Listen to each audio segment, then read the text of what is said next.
Right, I'm doing my video of some serious driving skill. I did actually do it once, but a lot of things went wrong. I did try and play music, and I couldn't hear myself speak on the video when I watched it. Also, the lighting was terrible at the start, so we are going to put lights on now, and we are going to start with the Jaguar XK120 just to show how I'm going to be reversing these trailers around. Also, uh, we are not going to be switching the trailers this time. We are going to be switching the vehicles, and this is exactly what I'm going to be doing to turn the trailers around. So that was a bit sloppy.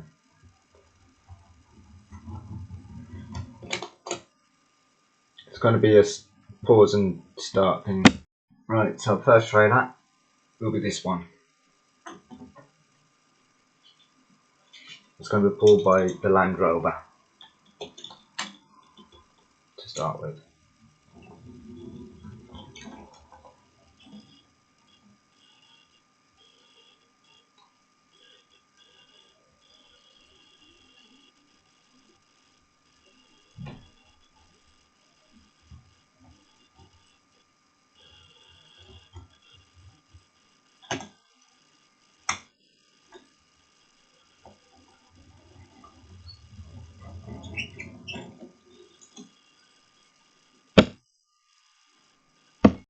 Also, I want to mention that I did actually go a little bit fast with some of the vehicles on the first time I did this, but here's the Hanomag WD.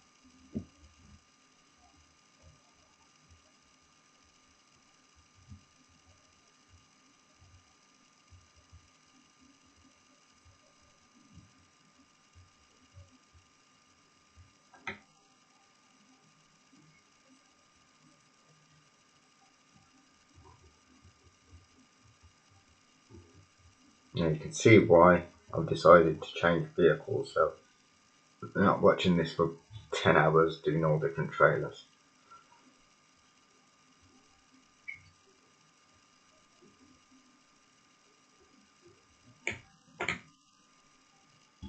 Next up is the Deutsche Schlepper, which would be translated to Deutsche Tractor. Faster than the Hanomag and more powerful. It's still pretty slow.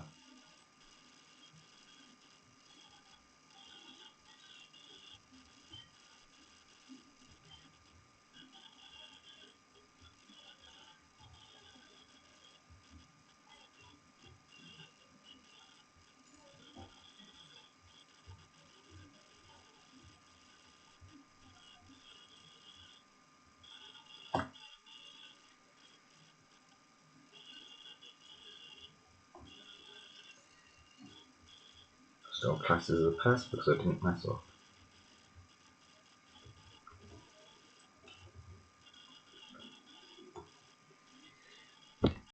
Next one, Deutz Fahr 4.70.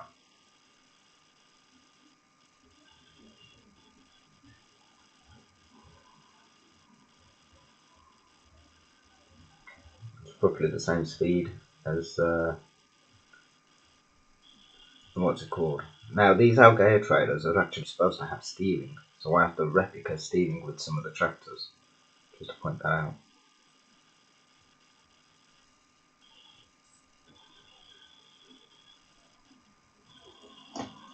This is one of them. Actually finally started to slide. It's very difficult to do with this tractor. I have it on there. Right, as you see, as I steer the trailer, it will steer the tractor for me in reverse. If it will stay on the tractor. That's why this one's difficult. You know what? We're going to leave the steering out. We're just going to have to do wide turns with it until I drive it forwards. That's why this one's a bit more difficult than the others.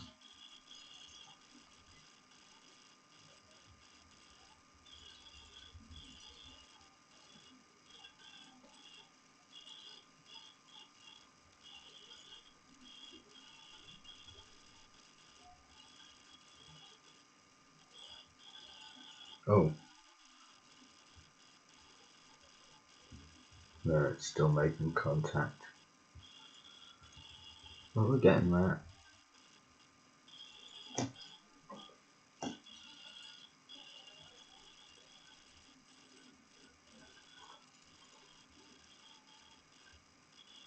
There's only one tractor that can replicate the steering properly with, but I can still use it on this tractor.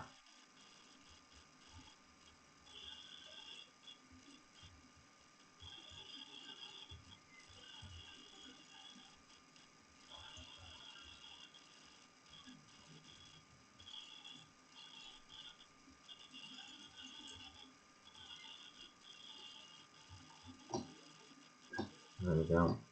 Right, as I turn this corner, you may or may not see the steering work on the trailer. No.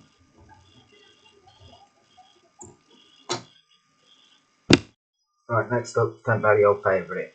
So now you'll be able to see that I'm not mucking about with the thing. Wait there, I've got to sort out the traffic. So right, the front hitch should actually detach from the, what's it called? Well, I'm going to try and get that in line. Couldn't bother this time. Well, this one has working steering, so you can see that I'm not messing about.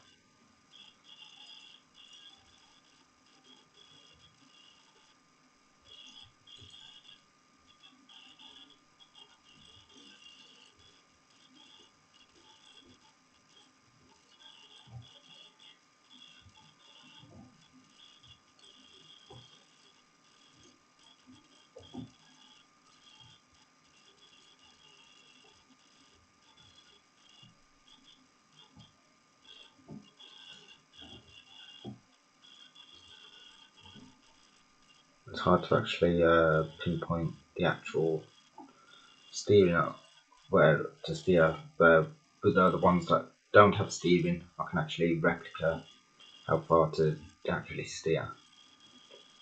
With this, it's a little more difficult, but it's still possible.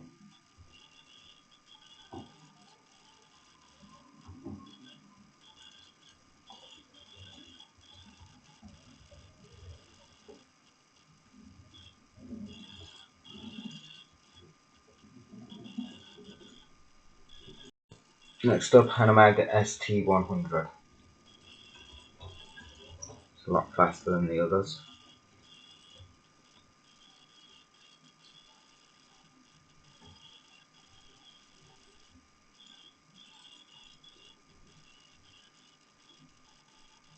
But this has a long hitch on it.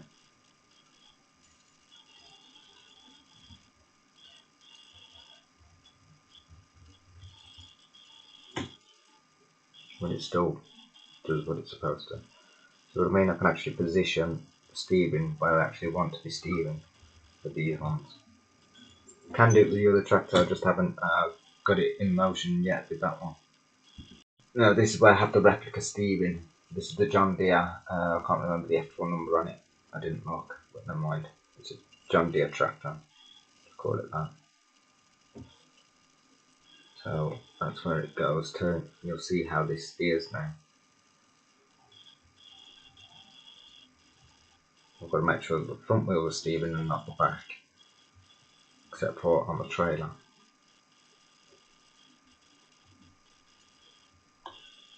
Right, now I've got to switch the trailer to the opposite direction. There we go.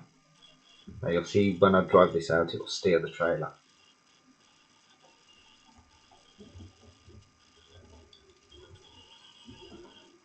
See, I didn't angle that much with the tractor.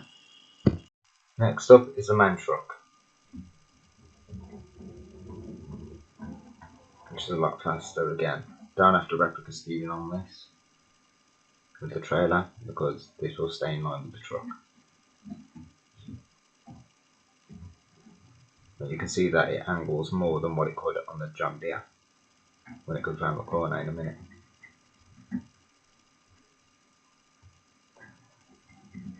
And like I said, this is some seriously skilled out driving. Right, next up, Mercedes-Benz L10000.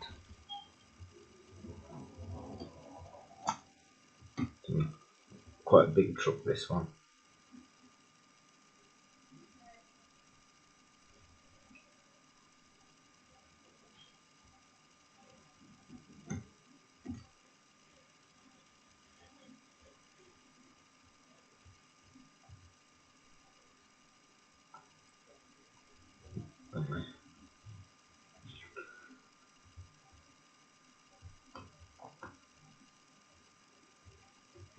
As you can see, it does work with the road.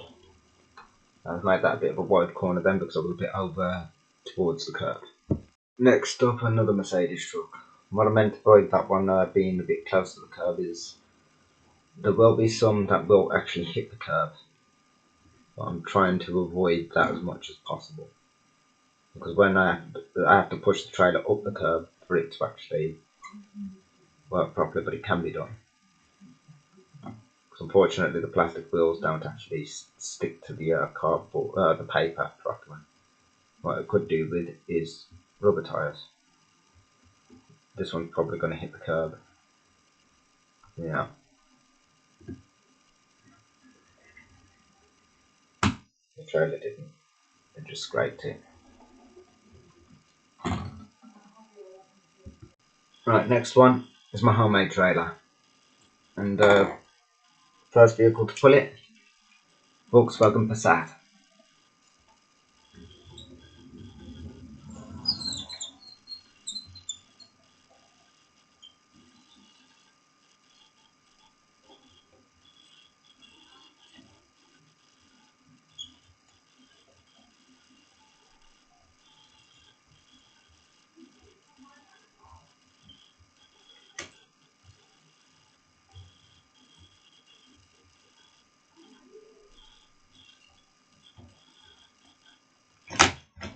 So that wasn't meant to happen. Trying to avoid hitting the curb.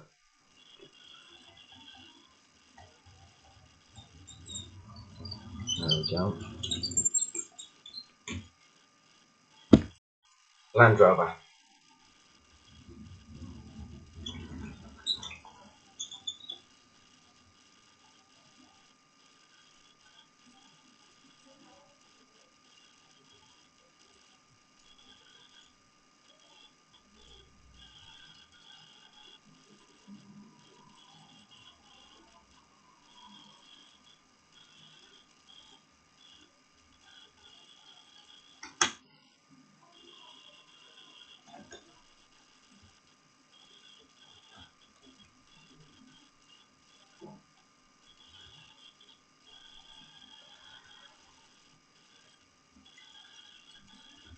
Oh no, what else I forgot to do was supposed to put the T-joint towards the camera. And I'll do it this way, and then I'll put the T-joint. I'll do another video and put the T-joint facing towards the camera so you can actually see me reverse the trailer. So I might do a few parts to this. So when I did the first video, I didn't actually manage to get all the way through. Right, Hanomag WD. When I meant like that, when I was saying about the video just that I didn't manage to get all the way through, I only managed to get to so many vehicles and then the video stopped itself because of too much recording time.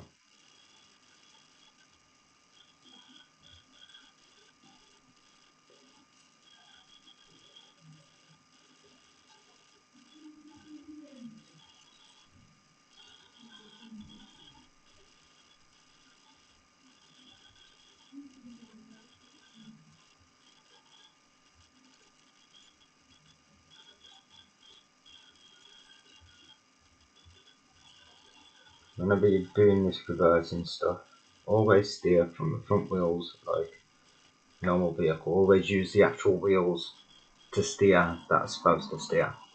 That's how you reverse trailers perfectly, without it looking silly. Obviously, if it had rear steering, you'd use the rear wheels to steer.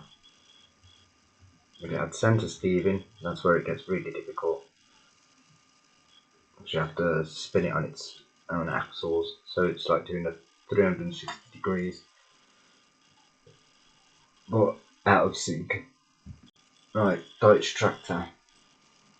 And anyway, as I was saying, luckily enough, I might get something that requires centre steering, so I can show you what I mean. I mean, I could replica one of these to do centre steering, but it would look silly. I don't like making things work that in ways that they shouldn't.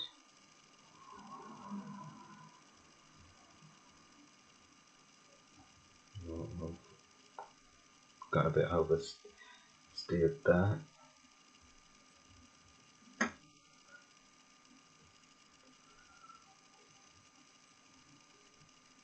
It's better.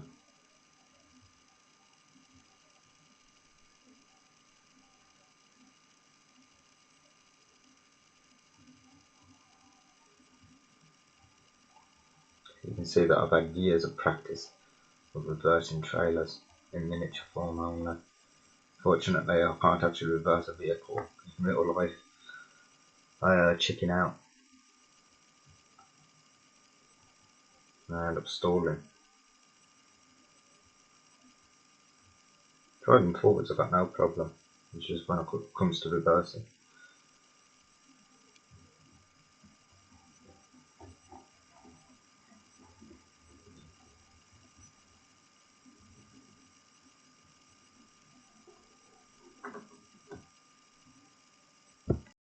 Deutz fire tractor. Now, sometimes this can have a bit of a problem with this trailer. It can actually like tug on it on the corners and make the trailer act as if it's got steering. But because this trailer's not meant to do that, it kind of gets annoying. So I have to be really careful when I'm steering it. I try and make sure that the trailer's hitch goes over the axis of the tractor's hitch. Otherwise, it tends to slide the slides the trailer.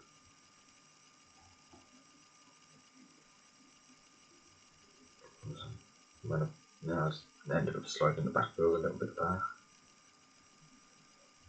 As you can see, I'm not terrible at this.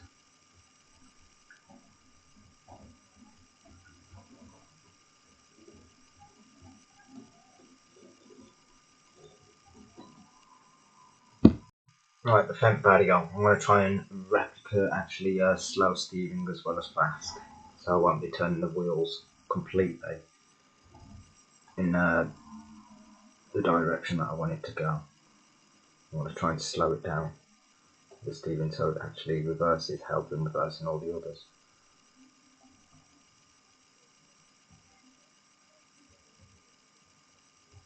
I could do a long steer there.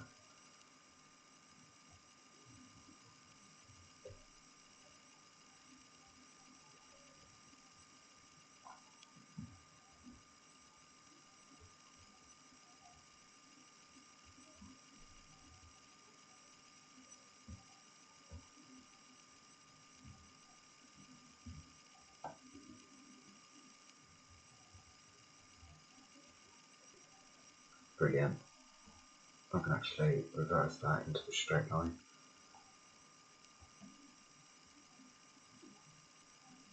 You have to slow the steering down a bit. Put that to a straight line. There we go.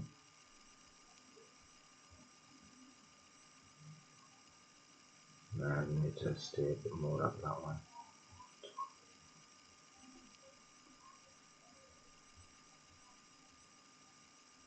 What about it where I want it?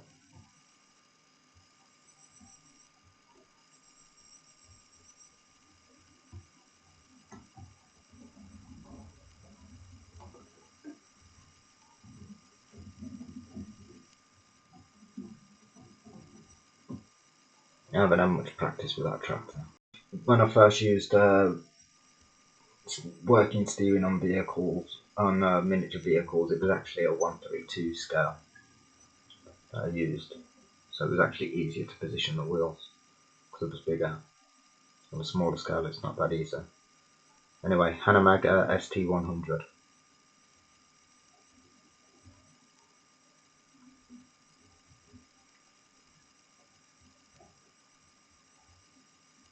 So without the working steering, I can position the wheels a little more tidy. But I did actually mess up a little bit there. I actually oversteered a bit.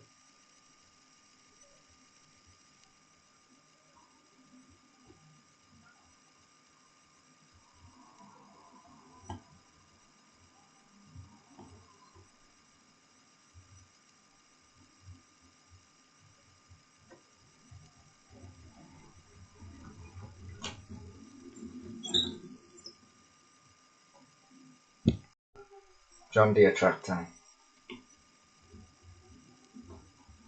No, I forgot to look at the number before I actually put it down.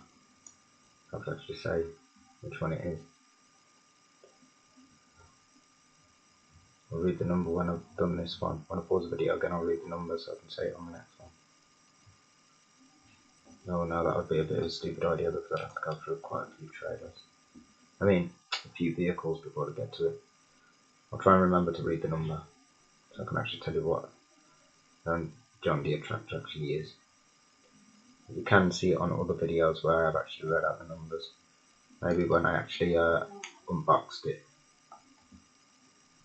I can't remember actually buying this as such. I mean, I remember I knew I wanted it. Can't remember how much I paid for it or what. I have seen some of these front loader tractors go for near enough £60 in this scale, that is.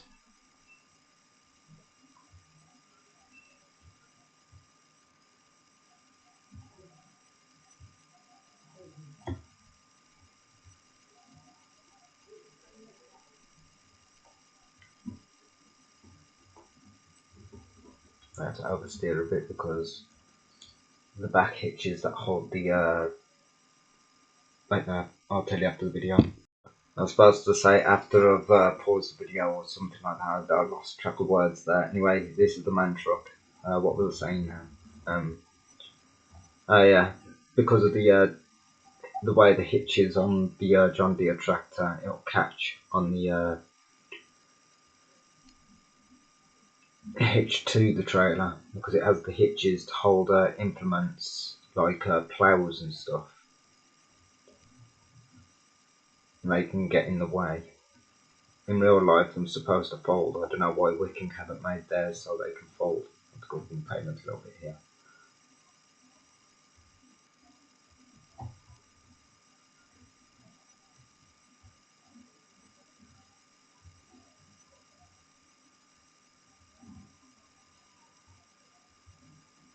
I've forgotten the proper name of the hitches. I did look it up at one point. There are several different types of hitches for vehicles. And I say vehicles because trucks can have about 3 different hitches for different things. Right, next one. Mercedes L10000.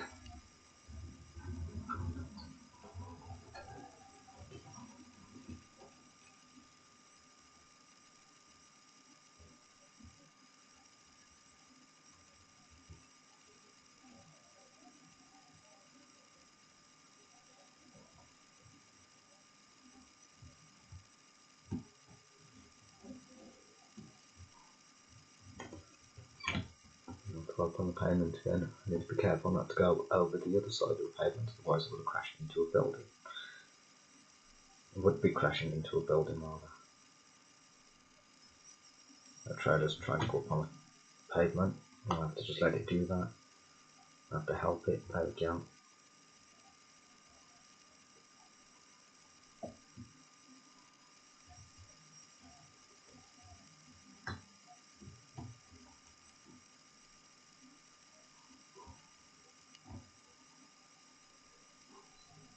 There we go, I've got it away from pavement. Now the truck's trying to get up on the pavement. We'll avoid that. There's a problem with the longer truck. Get so close to the pavement.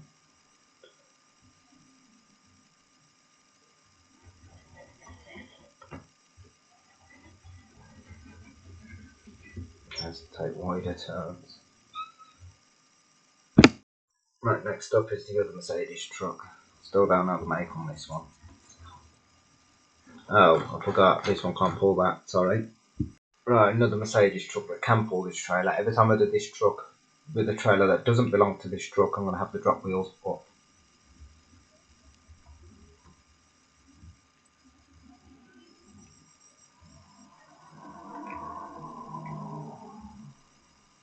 So we're not switching implements or taking parts off these, because this is just to show how well they can actually drive these vehicles. This truck's a little difficult with these trailers because it has similar rest bars to the John Deere, except for they're not actually rest bars, it's to hold the bumper in place. And trailer hitches can catch on it.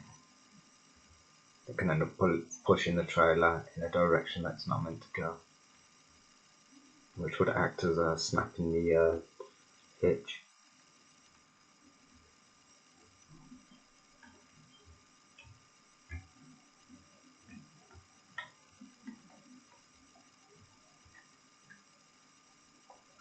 Oh, this truck has sort of a centre steering. It's not exactly centred though, but the back end actually swings out more than it would seem, because the drop wheels being up, it's only driving on 4 wheels. Technically, well, it's technically 6 because the ones that ain't up are doubled. I'm going to pause the video and continue that conversation. It's going to be a bit tricky because next up, Canal Sudwind 500. Being pulled by Volkswagen Passat.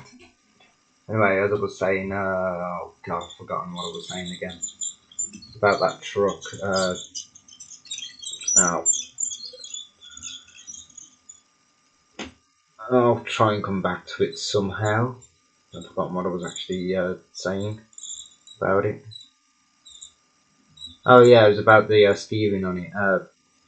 The drop wheels are actually supposed to steer with the truck to help it get round corners, so the back end sort of swings out slightly more than it should. That's what I was trying to say.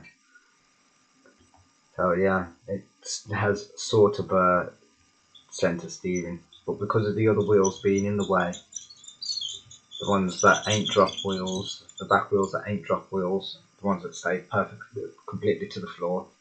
1 minute, come back to that. Alright, Land Rover. Yeah, the wheels that stay perfectly to the floor, don't steer or nothing. But as the ones behind them steer, it pushes the front wheels in forward and acts as if it's got centre steering, but it's not actually classed as centre steering. It is front and rear steering.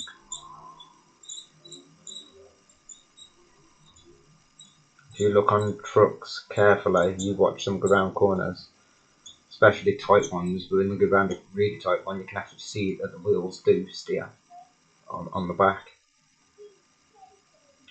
It's usually the single wheels that steer the drop wheels, but it can happen when the wheels are in front of the rear wheels as well. I'll show you what I mean in a minute. Let's say that these drop wheels was switched places with those would still steer, but they'd steer in the same direction as the front ones rather than opposite. Anyway, pause the video. Hanomag WD.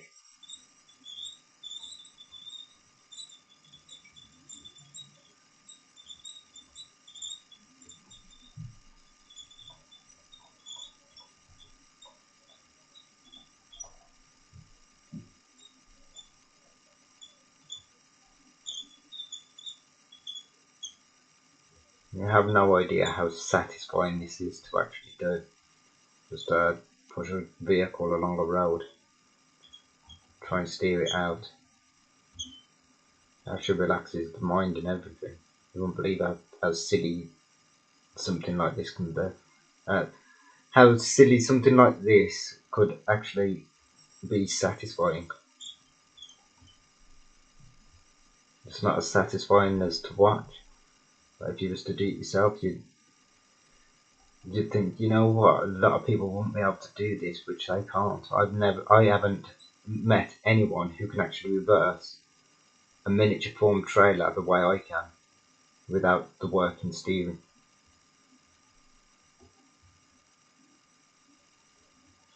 It's just, I replica the working steering. So wherever the vehicle is supposed to steer, I steer it with that steering. And that's how I learnt to reverse trailers. With no effort.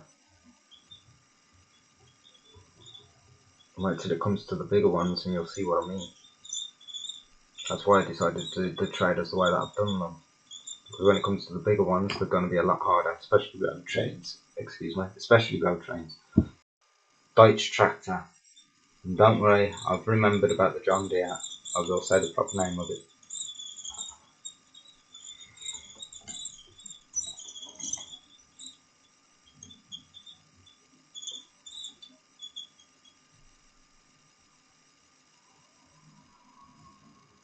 As you can see, I'll wiggle a bit on the road when I come to reversing the trailer. That's just to position the trailer in a position where I can actually just reverse the vehicle, and the trailer will follow the direction I'm going in.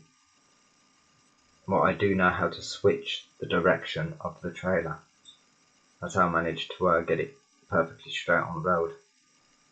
Moving backwards and forwards helps, because obviously if you just turn the wheel and don't move,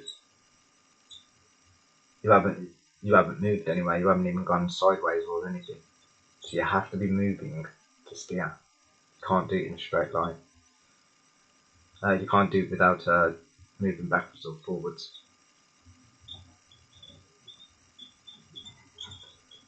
I'll show you what I mean maybe at the end of the video. I'll say that, but I'll probably forget. Anyway, Deutz Far Tractor. I've already said the name on this one in this video, so it doesn't really matter that much. You can see that I'm not driving it in a straight line.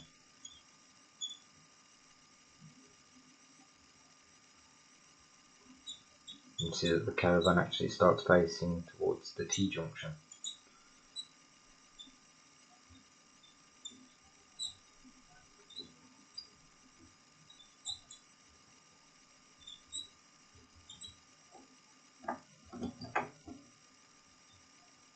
So that wrong, because the whole thing is a T-junction.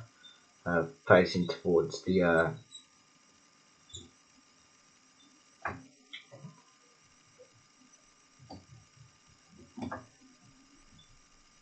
cut-off road to the T-junction. I thought I should have said it.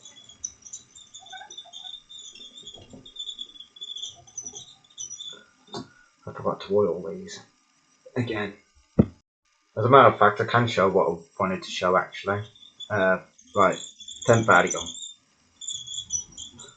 So if I stay still and I turn the wheels like that, I haven't turned the vehicle. If I turn them that way, I haven't moved nowhere. That's why you have to move backwards and forwards to get it in line. I didn't actually do the wiggly part on this that well, so this might not go to where I want it to properly. So I'm going to have to use backwards and forwards motion. Yeah, because I'm going to jackknife it. If I carry on reversing there.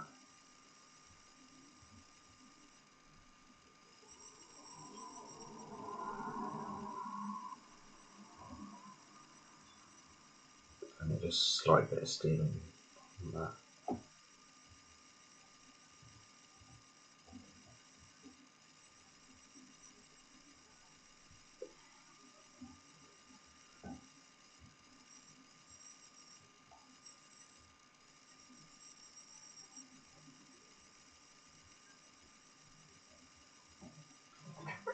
I'm going to have to stand up a minute so I can reach the steering.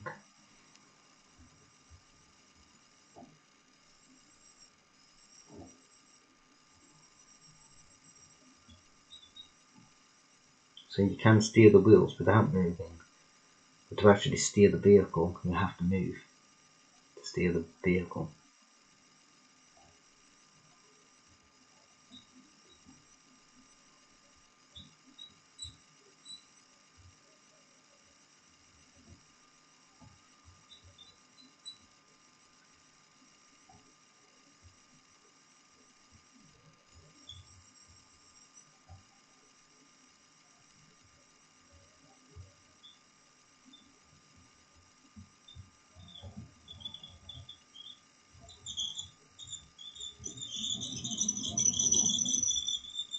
That's all there is to it. Right, ST100.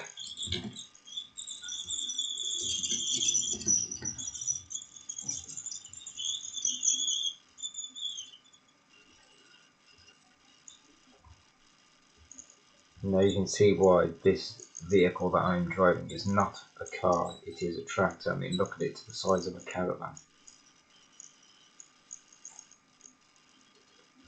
And this caravan's got a large hitch. I'm not sure why they have larger hitches than some of the others.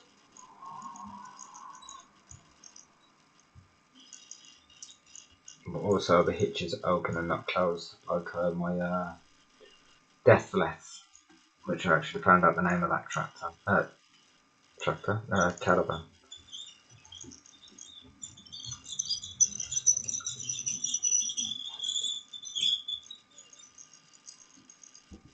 Right, this looks ridiculous, but the man truck, it does seem to be able to actually pull this due to the hitch on the caravan. But it is sort of scraping along the road, so I would not recommend it. This is the only truck I'm going to do with this just because it looks silly and sort of works.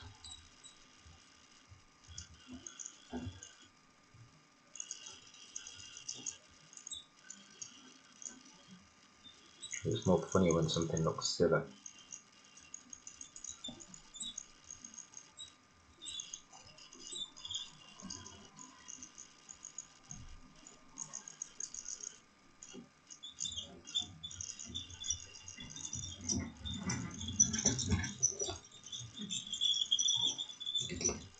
That'll do for that one.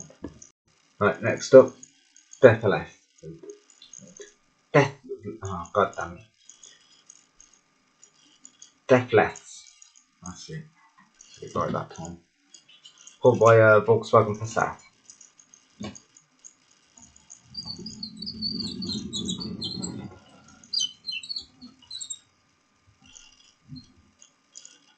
No, yeah, the John Deere tractor couldn't pull that other trailer. The hitch is too wide and it'll act as if the caravan's got steering. And no caravan has actually had steering of that format. Same as this one. Doesn't have steering. I mean, there are some caravans, but it's very rare that can actually have steering. But it is very rare. I don't know the makes of them. I'm not even sure if they're real or not, if someone's just made it look like that. But I have some pictures of them. I may have seen videos as well, can't remember. But this is what's strange, the Land Rover that pulled the other caravan just can't pull this one. So we're on the next vehicle, which is the Hanomag WD. Funny how this can pull it. It's because this caravan has a smaller hitch than the other one.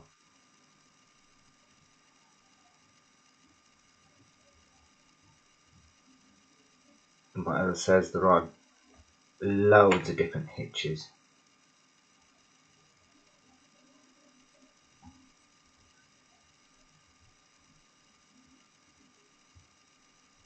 But out of all hitches, my favourite one would have to be the drawbar hitch, because of how secure it is.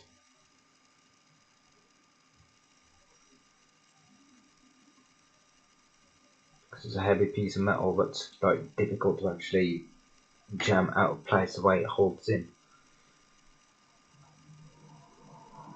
The only downfall with it is someone can nick your drawbar hitch, so you can't use it. They can actually just take the bar out and run off with it. It's the only downfall to it.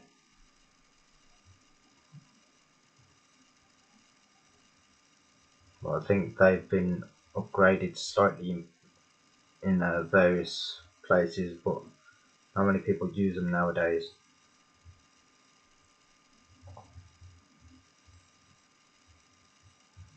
Very rare to actually see a drawbar hitch, but I think now that they have locks on them, they have to use a key to unlock it, which makes it harder for the person to use. It's probably why they've done away with them. Start building the latch-on hitch, which is the latch-on hitch is what is used on caravans and those type on modern caravans and modern car trailers. You'll know it as a tow bar. I do know the name of that one. It is called the tow bar hitch. Anyway, Deutsch tractor. The tow bar hitch is probably the second best, safest hitch compared to the drawbar hitch, but drawbar hitching was mainly used on tractors. They probably still use them today. I have seen a few tractors where they've got like about, I'm gonna have a rough guess and say about 6 different hitches all in one place.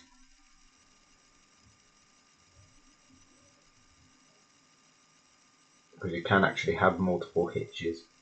I mean, I remember years ago, someone had a Land Rover that actually had a drawbar hitch on it. But that drawbar hitch could also be used as a latch hitch, which is the tow bar hitch.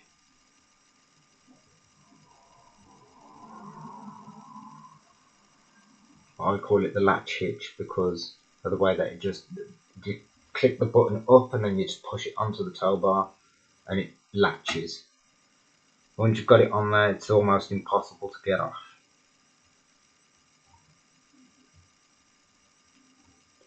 I know someone years ago who actually tried to tow a caravan that was left rotting, and when they tried to hitch it onto the car, they couldn't do it. They had to use a hammer to get the hitch to latch on.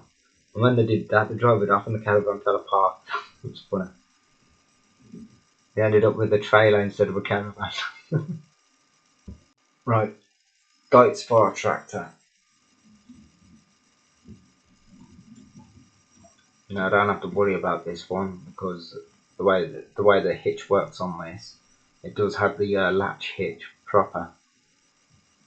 So this caravan worked incredibly well on this tractor,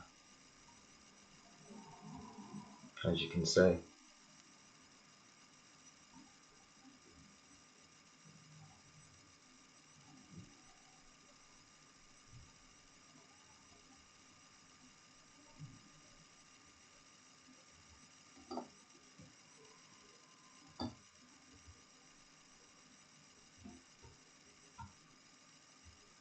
I need to stop talking because every time I talk when I'm going to this bit, I end up being halfway down the road and I don't need to.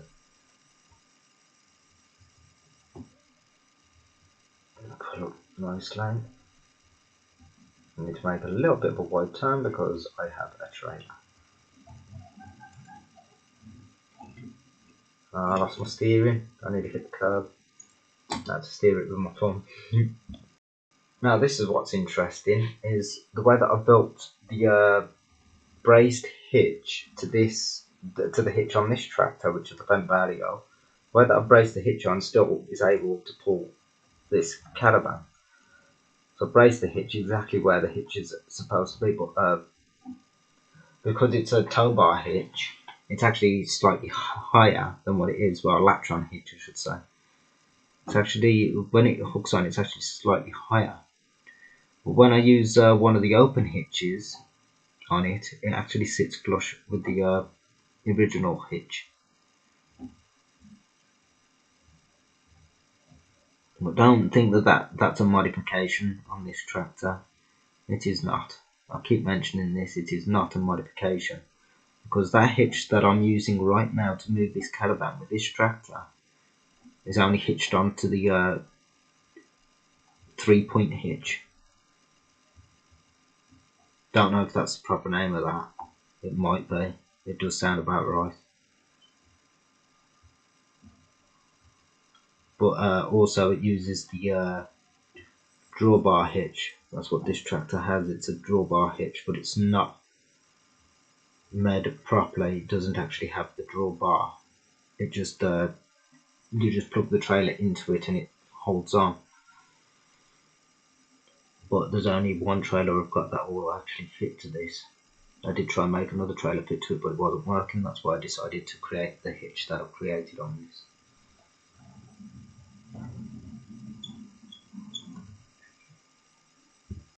Good job. Good job. I remembered this. Right, this is John Deere 6320S. Was it?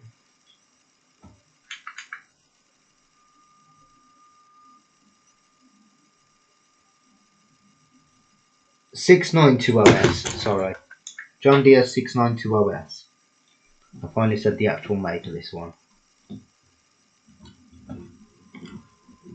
It's funny that this can't pull the other caravan because the brace hitch catches on it, but it can do this one without the brace hitch catching on it.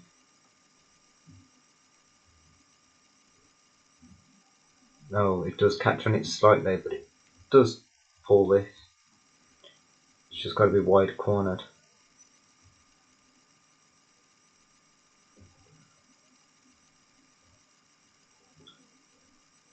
One thing I can say that's good about Wiking is they do actually make multiple hitches.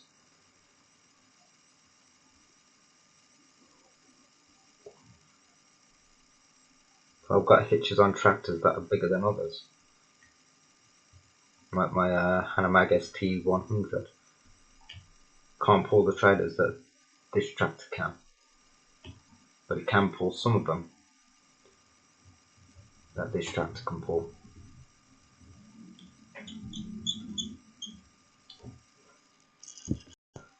Right, next up, plough.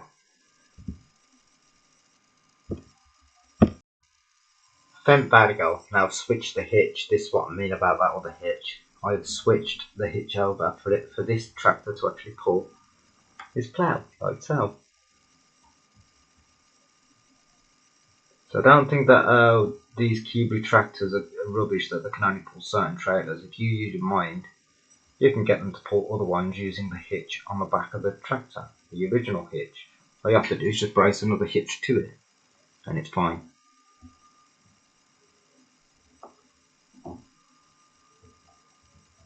Because the plough that it's actually pulling is actually made by Wiking.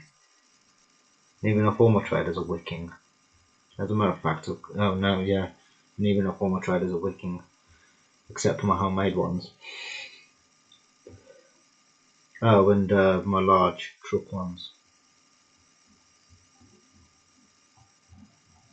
So I had to look at all my vehicles and over here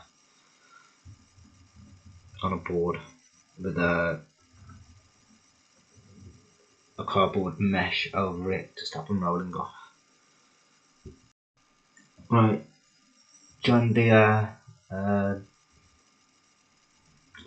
392OS, I think it was. Forgotten the number on it. I want to try and memorise it.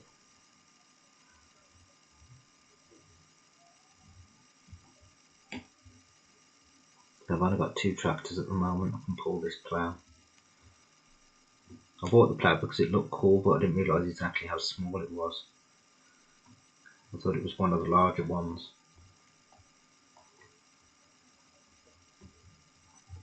And I didn't realise how it hitched on. So I had to buy a tractor with a hitch. I remember now actually buying this tractor. That was the reason why I bought this tractor, just because it was able to pull the plough. Right, next up, transport trailer. Starting with Deutsche Tractor. That's where the trailer's now going to start getting a bit more difficult. If you look at this trailer, it is not exactly small.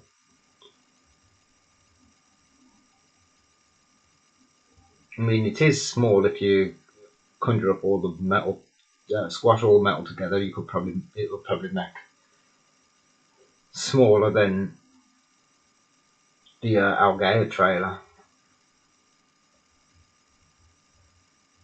but taller. But no, it's actually longer and stretched out, so it's a bit more of a difficult trailer to actually reverse. I'm thinking about, because I've seen on eBay a static caravan where it's one of the big massive ones. Thinking about buying another one of these and attaching it to it, so it's not static. But I can't see how I'm actually going to do that. That'd require a lot of work. Besides, I'm interested in getting a few more items that I found. Not mentioning what they are, because every time I do, they disappear.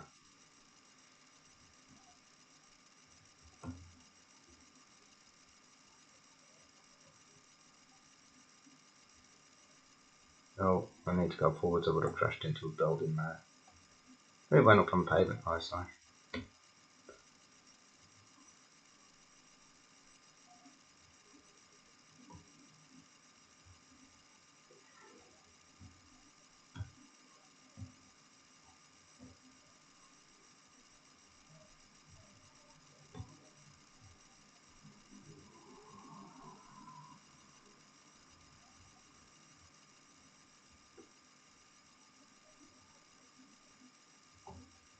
I have to help that up onto the curb if it goes on the curb. Yeah.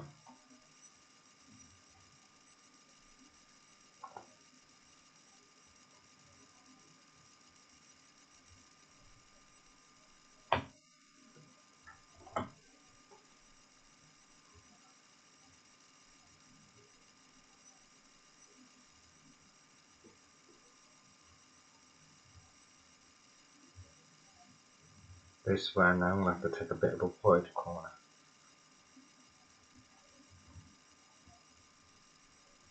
Because it's a longer trailer. Trying to avoid hitting the curb.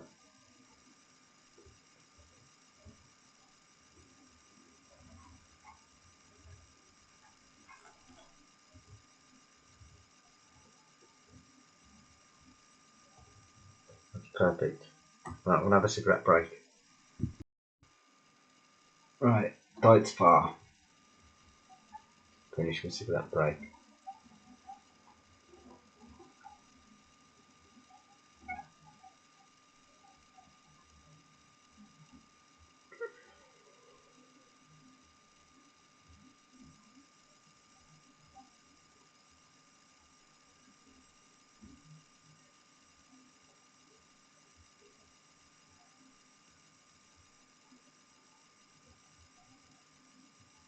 You can see how much more awkward it is for a bigger trailer to be turned around, but it can be done.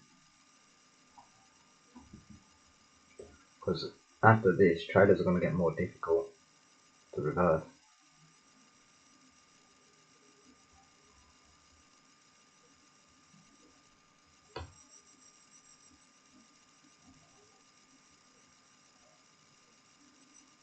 Oh, I need to have it up on the pavement.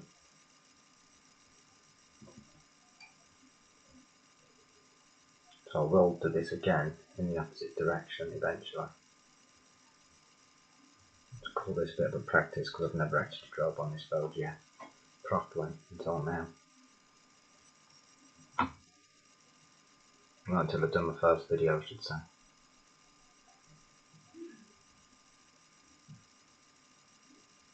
Once again, because it's a larger trailer, I'll need to be making a wider corner.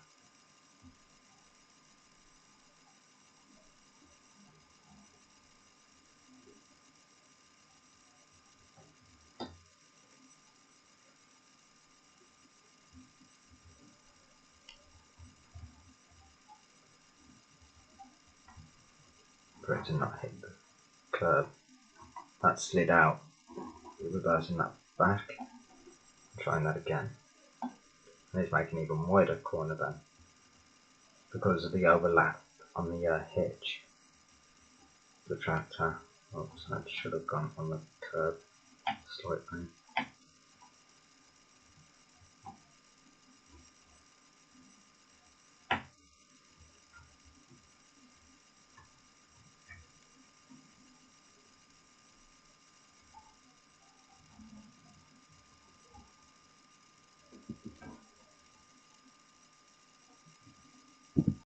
Right, the favourite one. The Fendt Valio Favourite 926, 1 minute, the hitch has come off again.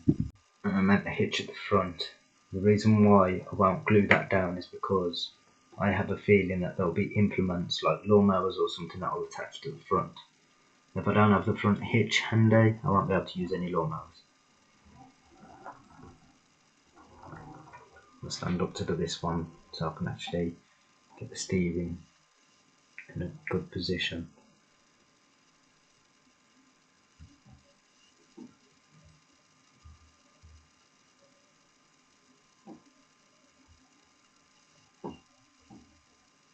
Not to go up on the pavement.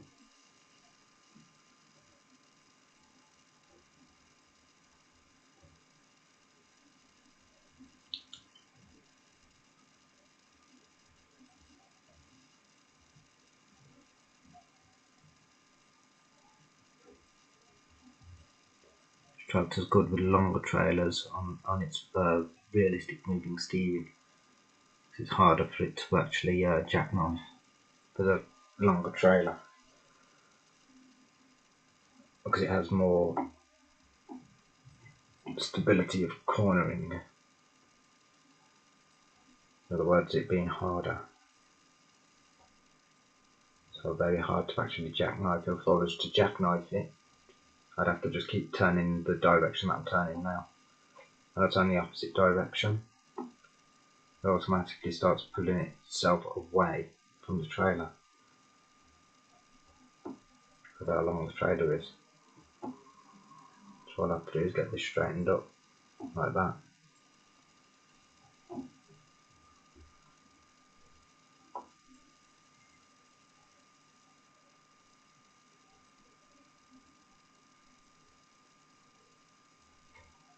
Right, wide corner because it's a long trailer.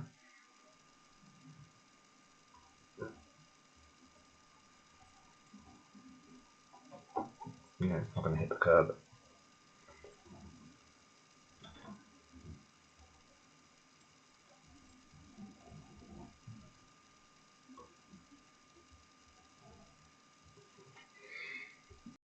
Right, said completely properly this time, right. John Deere 6920S. Now once again this has got those hitches, so it's going to be a lot harder to actually turn. This has to be done even wider corners. So it's roughly about the same wideness as the oh no, I think it's wider actually than the Dyke Spa. 4.70.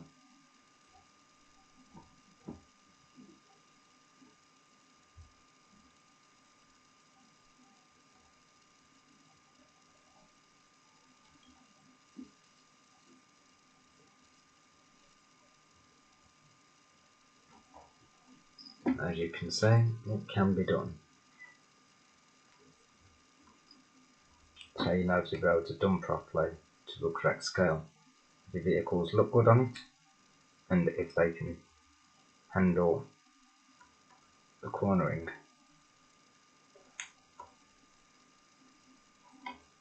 With effort.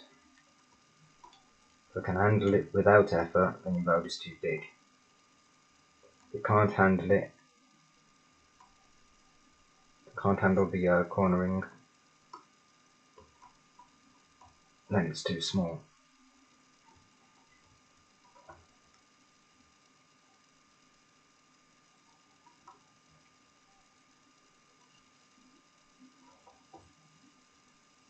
if you actually take a close look at roads, that they are different sizes.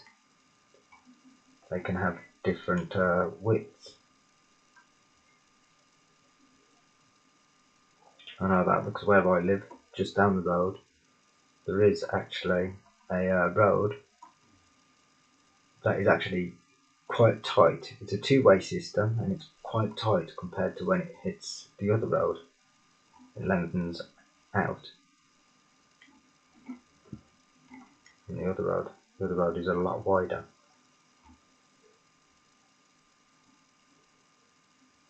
I had no choice but to let it go up on the pavement. Luckily enough, I didn't have to help it. See, sometimes you do have to help it, sometimes you don't.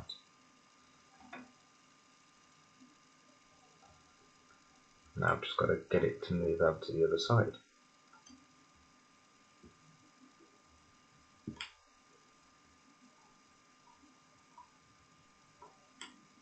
So I can actually drive out of here. This needs to take a massive wide corner. Remember, I am not pulling out of this road, I am turning around. That's why I'm going in and out the road to line up. As soon as I get lined up, I should be able to corner out of here.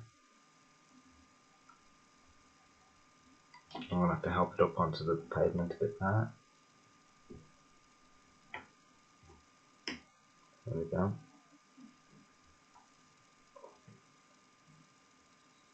To get lined up, I should be able to pull out of here and make the corner decently without hitting any of the pavements. I may have to hit a pavement, don't know. I've got to watch the hitch at the back of the tractor at the same time as watching where I'm going.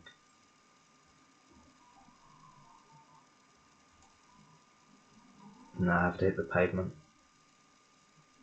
Oh, that slid a little bit then. So now that's going to have to be a back and forth thing. I've still managed to turn it around.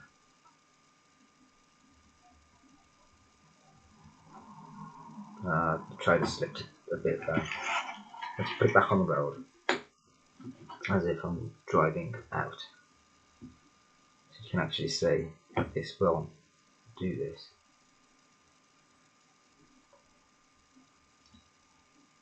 But also the wheels keep sticking. That needed a bit of help onto the curb. Otherwise the curb would have been pushing it round.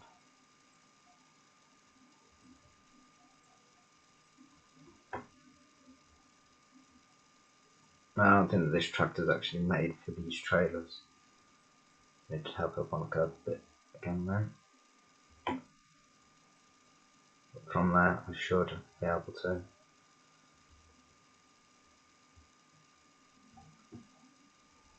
The wheels got stuck on the tractor. It did slide a bit then again, but it can get round that corner. Sorry folks, I was having a bit of a problem with the Castle wheels, but next up, slurry tanker. And first vehicle to pull it, the Deutz tractor.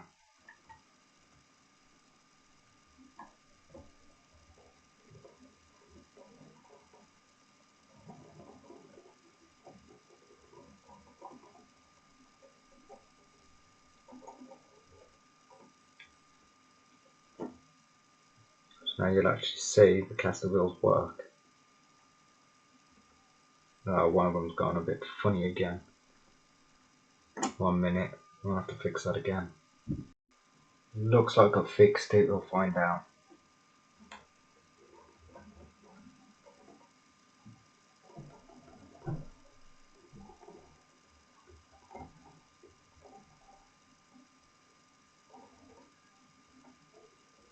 Now this reverses the same way as the other trailer, except for this time we have 4 wheels. Oops. So I lost grip of the tractor and it's just gone flying. And recouple that back up.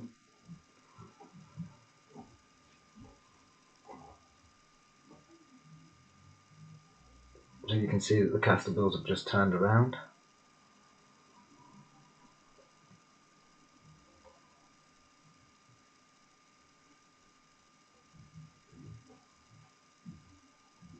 because it's got nice big wheels, I shouldn't have no problem with it hitting the curbs.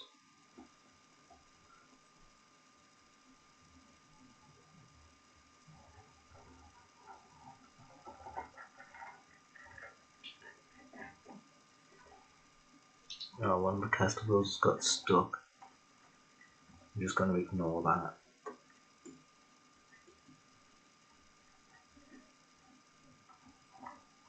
I don't know why it's being a pain. Because it was working fine before.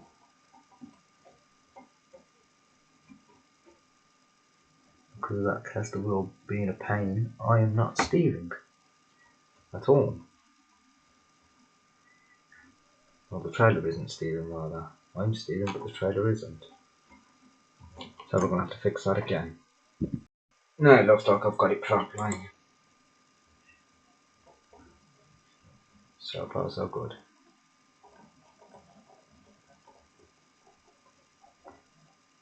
Yeah, I can actually see the wheels steering correctly.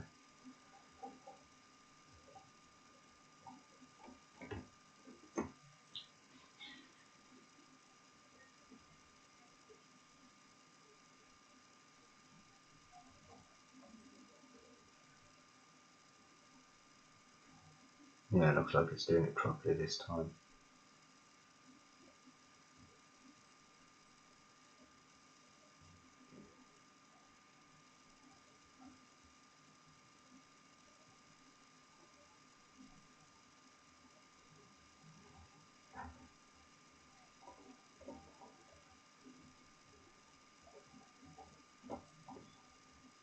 I think I oversteered on the tractor a little bit there.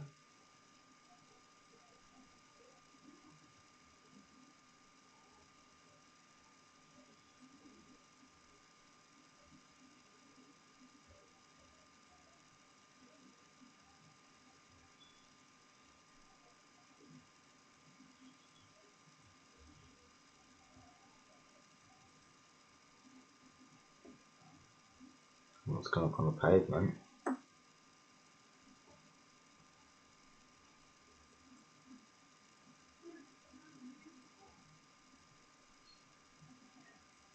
We're going to bring that now forward and try and get it lined up, ready to pull out of here.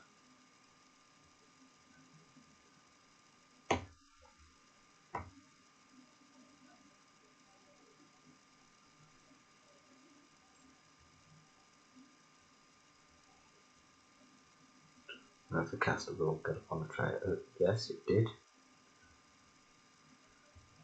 Caster wheel got up on the curb. So I know that I've built this trailer really well.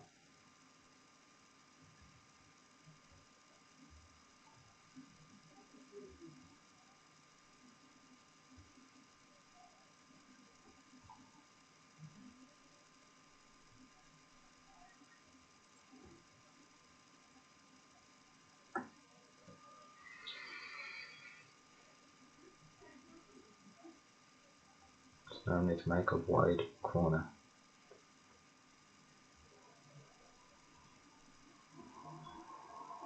It's going to hit the curb.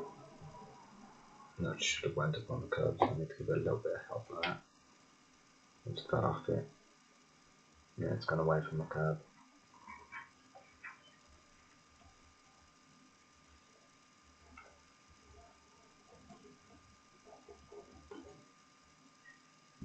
Right, next up, Deutz Fahr.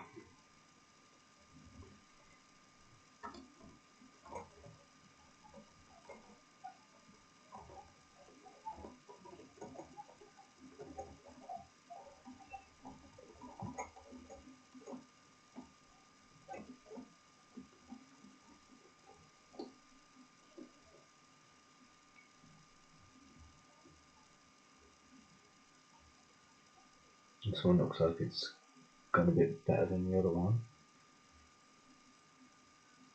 I've gone up on the curb slightly there. So this time I might be able to pull out without hitting the curb at all.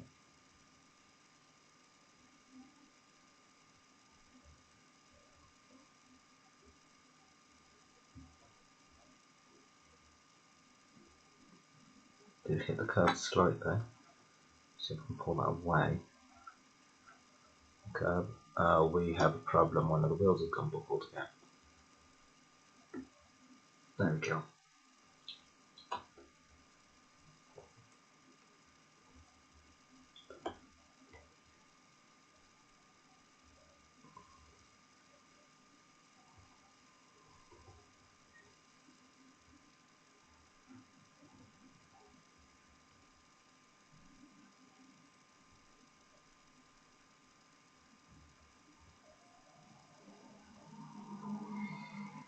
Right, so wide corner, and this time hopefully no hitting any curb.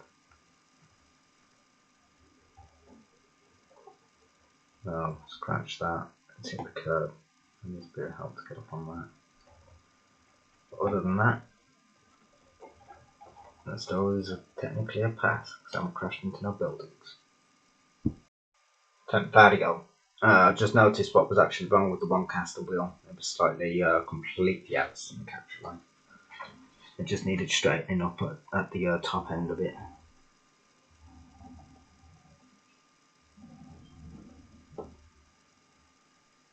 It could have been when I hit the curb that caused that to happen.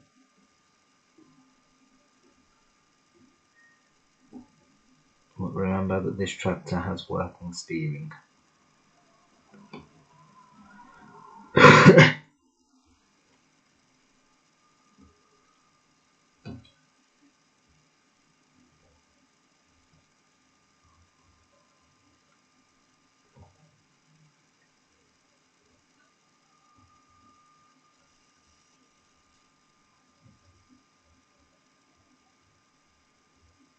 We'll have to go up on the curb again.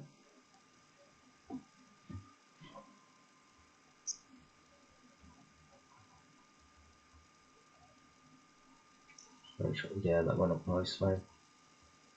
So it might not have been when I hit the curb. That other wheel should, yeah, that other wheel's just gone off. So I built this slurry tanker really, really well. Because the wheels are not actually registering that there's a curb there.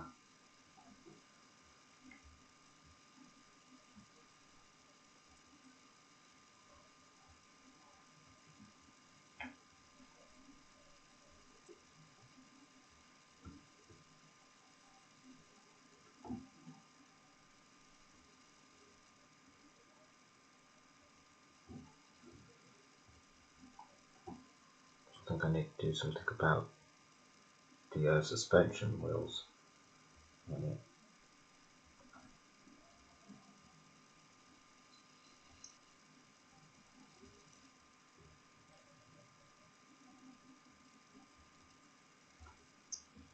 I'm just trying to get the suspension wheel off the curb.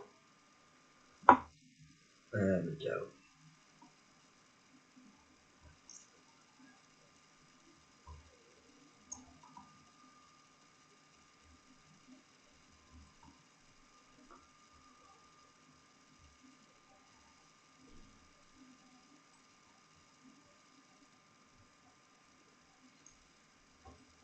Right, now big finish, wide corner. So I can do this one without hitting the curb.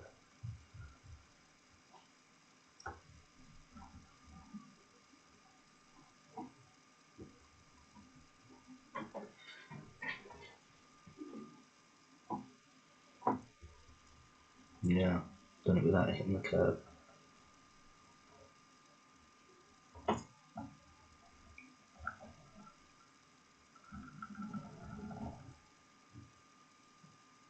Hanomag ST100.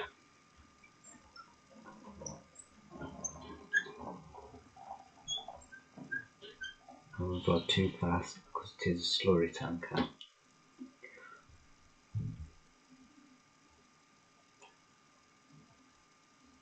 So it's quite large, not small.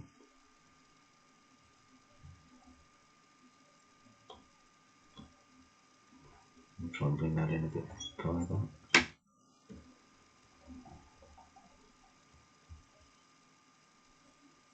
Well, now I can record up to 3 hours, so we might get might be about 2 videos on the T-junction facing the way that I've got it. and then 2 videos on the T-junction facing towards the camera.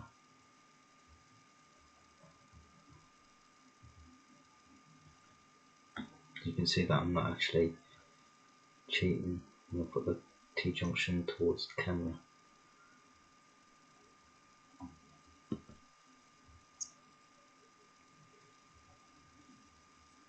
Now the connection to the T-junction, what did I call it earlier? The off-road. Now that's still not right. Off-road's something completely different. Right, it's a wide corner.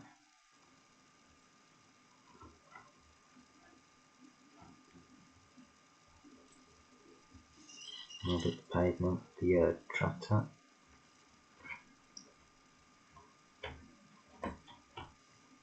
What we got there?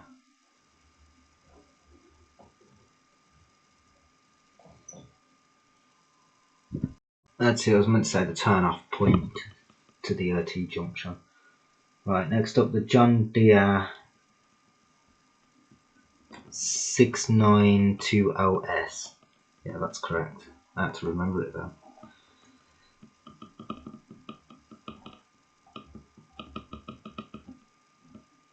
Now this time I don't have to worry about the hitch catching on the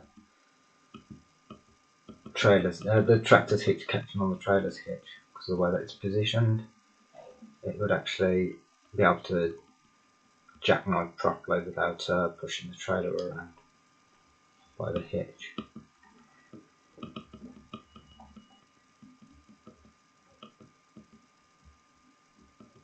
It's just that the wheels keep on sticking on the tractor. And that was done nicely. That didn't take long.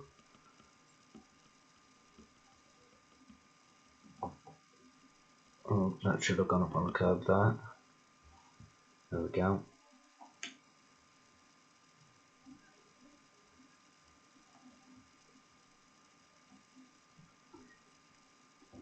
I got the suspension working properly, just to let you know. I found out what was wrong. The wheels had actually slid over slightly, so it wasn't actually sitting loosely, it was actually making contact with its hinge, with its axle rather.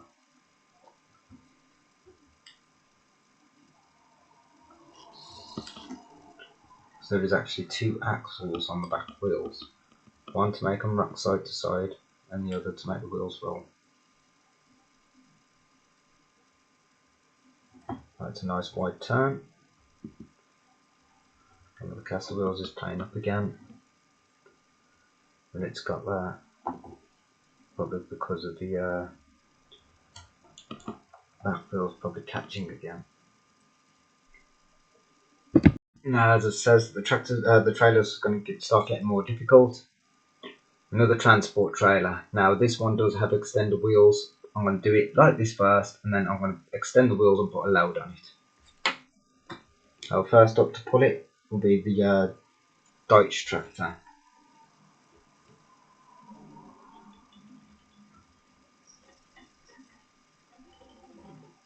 Now this trailer will be like reversing 2 trailers.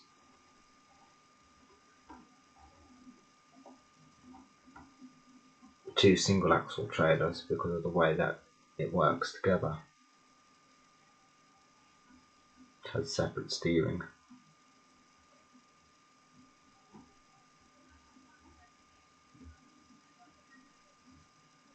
But it is still possible to reverse it.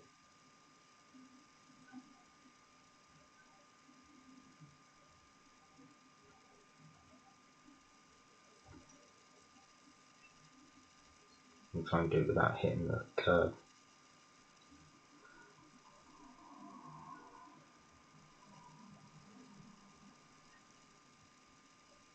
Just gonna have to hit the curb.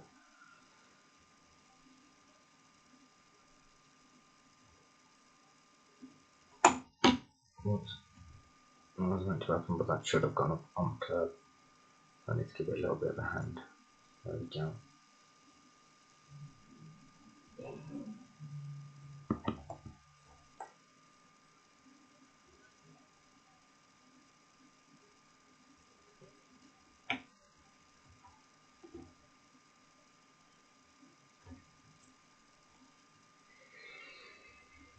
I have to help it up on the curb again.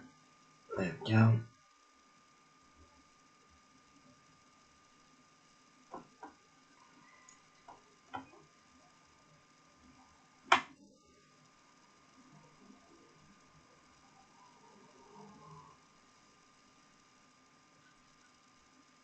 And I'm going to try and get it off the curb.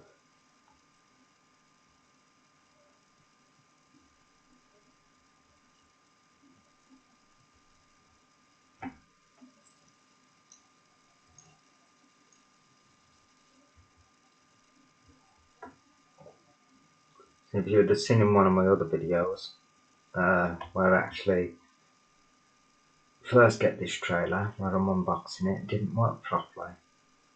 The where it steers at this, oh god, you can't see because my hands are in the way. Where it steers at this part kept on jamming, but I loosened it up and made it work properly. Yeah, I didn't have to help them wheels get up on the curb. But now I've got the back wheels off the curb, I can get these front wheels off the curb. The back wheels going back on the curb.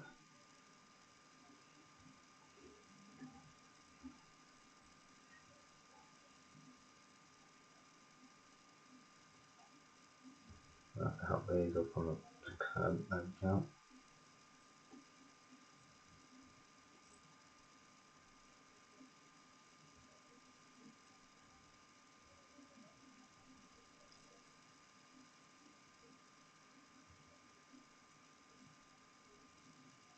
Now I'm driving slow just to make sure that I get everything in perfect position. There we go, the trailer is now on the road. Now, time to make a little bit of adjustment to make a wide corner.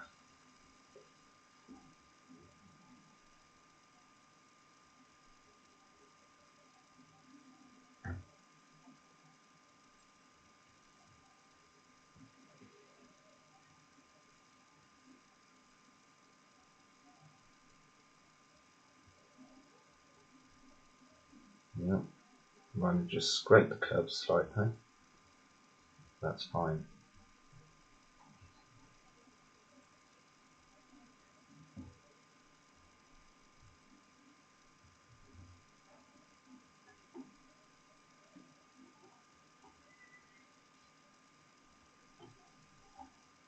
That's how. Here we go, we are pulling out now. We are going to try and corner this out without hitting the curb, like so.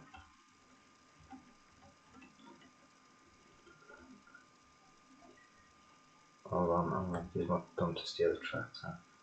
Lost grip. There we go. Next up, Deutz Fahr.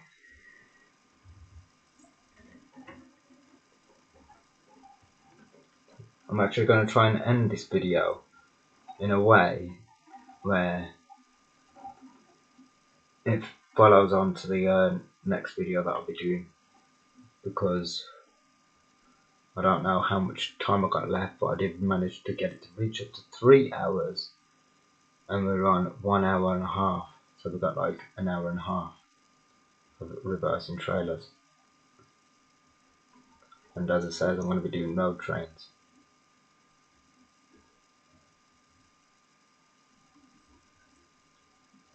To show you how to actually reverse one of them, because there is a fair few tricks to reversing road trains. The more wagons you got, the harder it is. If you know what you're doing, it is actually quite simple. Now, as I know how to turn a road train around. A lot of people would say that it was cheating, but it's not. It's the way that it is actually done.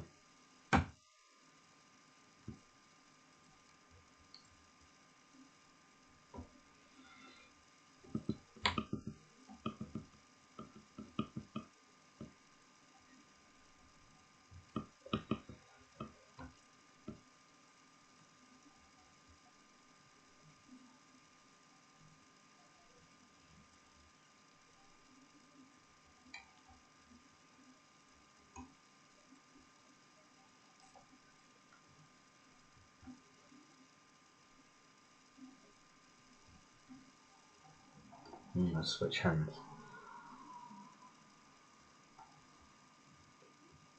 I'm not sure which one is the better one to sing.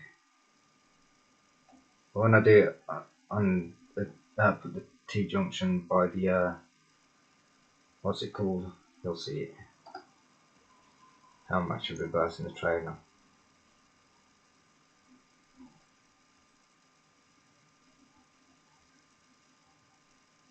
It's good that this is flat surface because I try and reverse some of these trailers that are not on, when it's not on flat surface, like the entrance to my farm. Yeah, the trailers work perfectly, but when you try and turn them around, these parts where it connects to the trailer.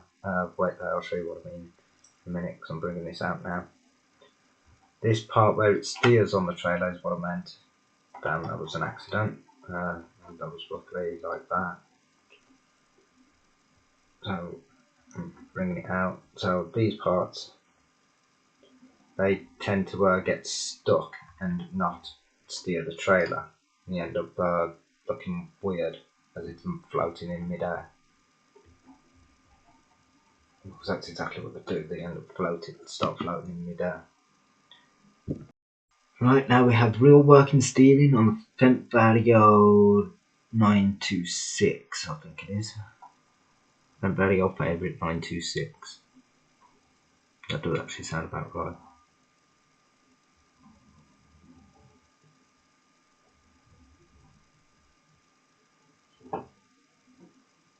No, wrong way. So I put the steering into the wrong direction.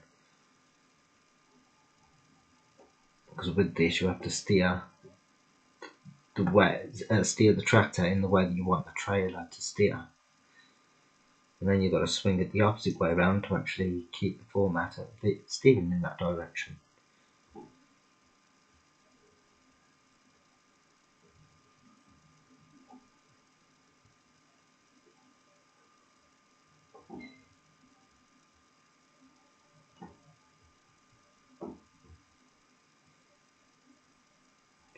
Well, a little bit difficult. We're getting there.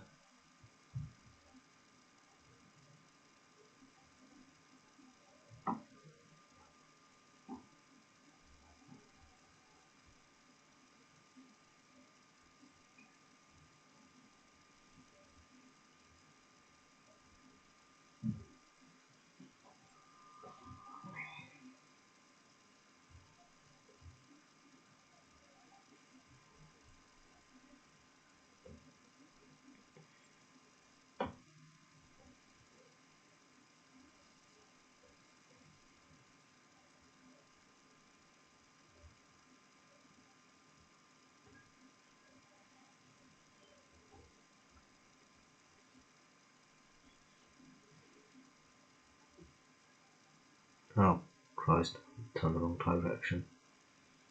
This is one problem with these trailers.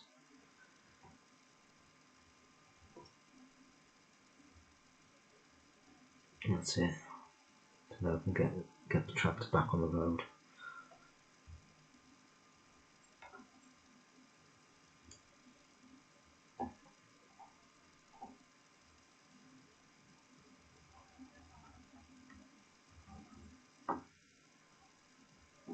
I don't think that this is going back to where it was, because that is actually more towards that way now.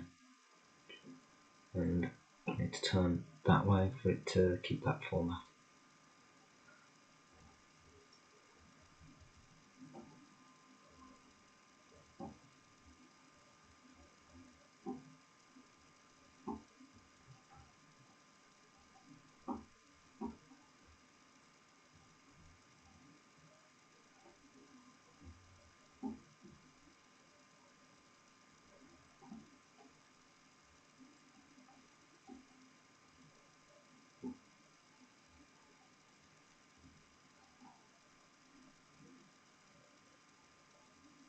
Oh, it's gone a little bit further over, well, we can solve that.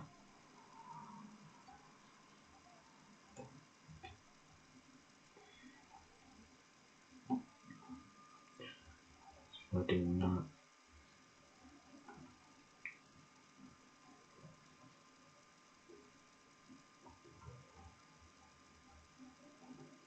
Yeah, that's where I needed it. Where I've got it now.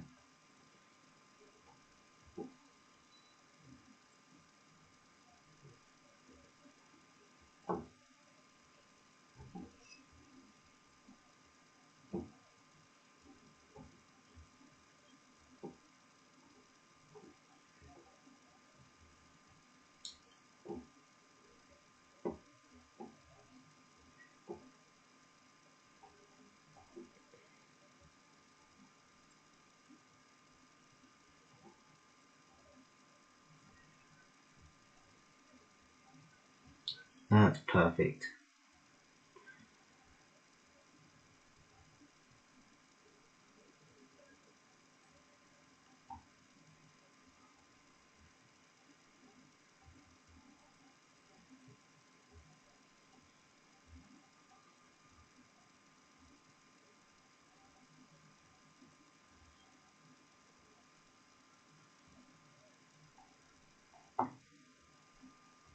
Let's just get this bit straightened up.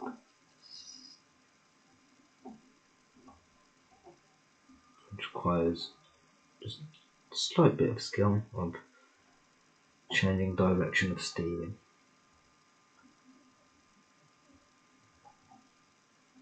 Now to get the tractor straightened up.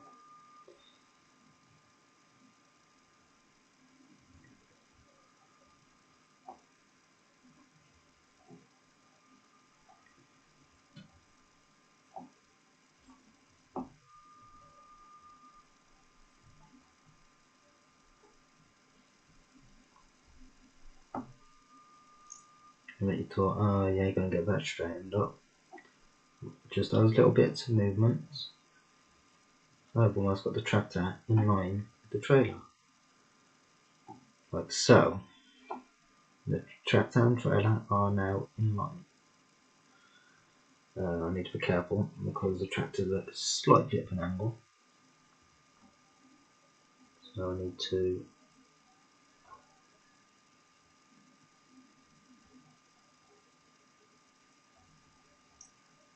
run that down like that a bit.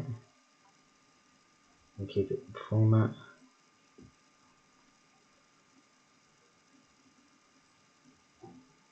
And that's not too bad. Oh, I've gone off the edge of the table. That's not too bad. Right, wide corner.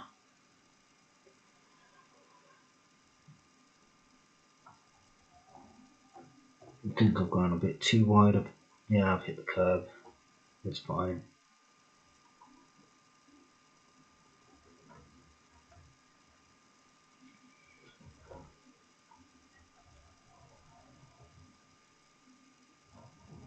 Yeah, that's all there is to it. Shall I go? Right, John Deere 692OS. When that dropped just, I did actually catch it, so it didn't actually drop. I didn't break anything, nothing came apart.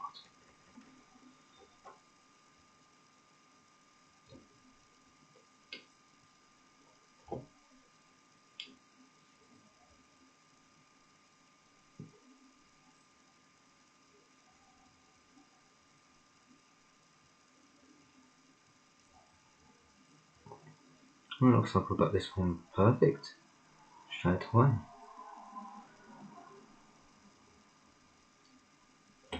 Well, the trailer jackknifed a little.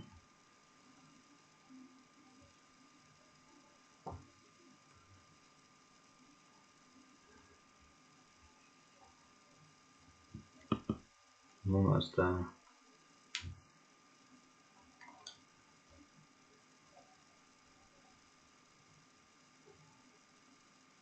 So when you've done it a few times, you get used to how it's steering and where it's positioning. Oops, those wheels slide forwards slightly. There we go. And it's just simple to actually configure steering that easily that you end up becoming a master at it.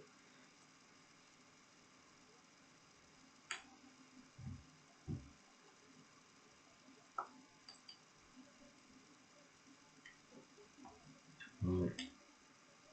So, wide steering, not too wide. Oh, we'll still hit the curb.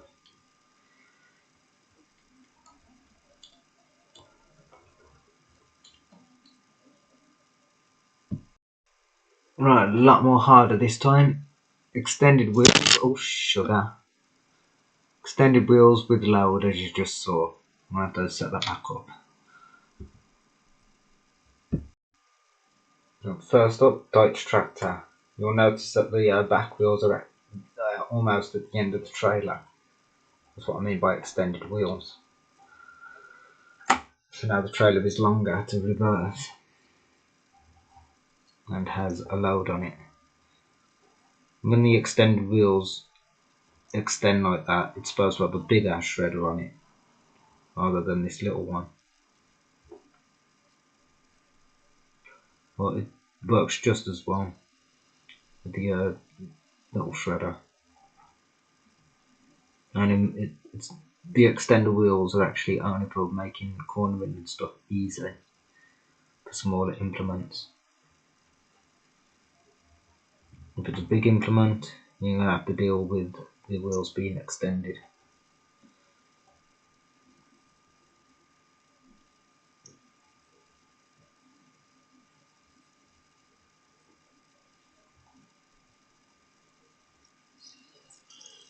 So from my 1/87 scale of road vehicles, it is actually really, really cool.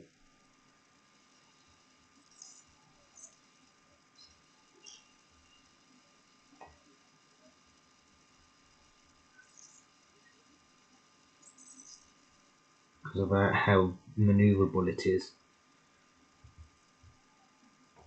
And for some of the stuff that my 1/87 scale do, I would expect that from a 132, not a 1/87.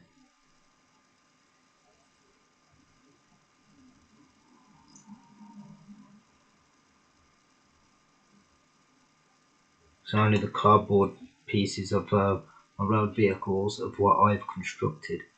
The other stuff I have actually bought. That's why they're so detailed. I mean, I could build them if I had the equipment, but I don't have the equipment.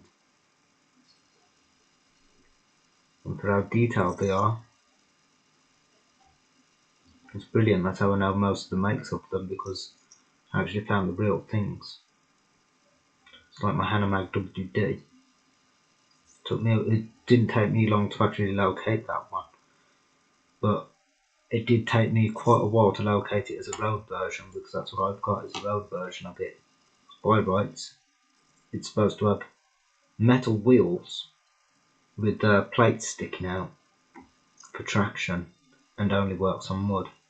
Now you can get that version,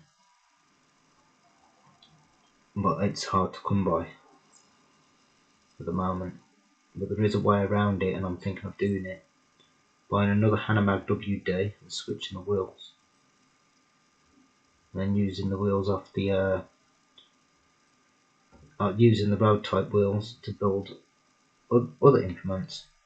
Because that's what I can only do with cardboard at the moment, is build implements.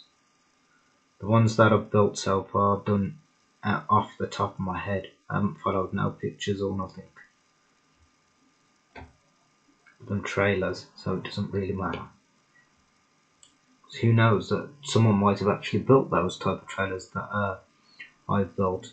I mean, the slurry tanker, I actually stole the idea of a picture that I seen ages ago. I tried to find it again but can't.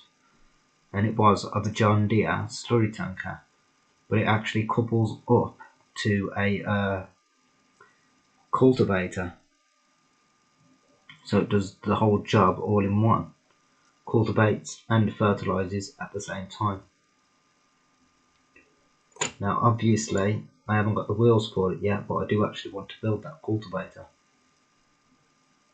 But I need to upgrade the wheels on the slurry tanker, because it's supposed to have, for the caster wheels, it's supposed to have 4 wheels to the caster wheels.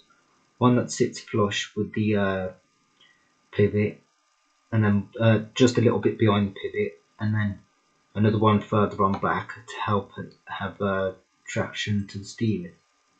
That's why mine doesn't work very good, because it's only got the one set of wheels. It works okay-ish. Just hit the tyre off a wall. only a minor injury. It didn't pop.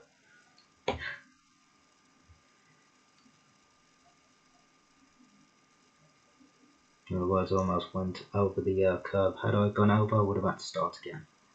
I didn't go right the way over. And actually, the way that my hand went, it actually acted as if there was a wall there, bounced off it.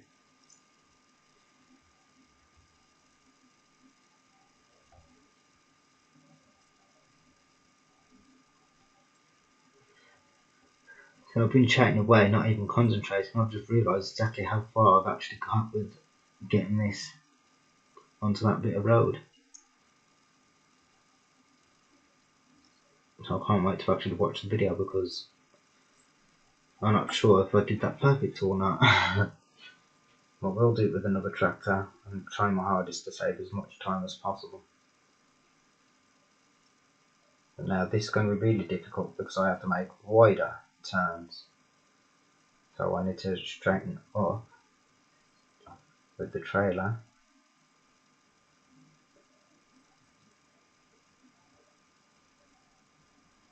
Straighten up the tractor with the trailer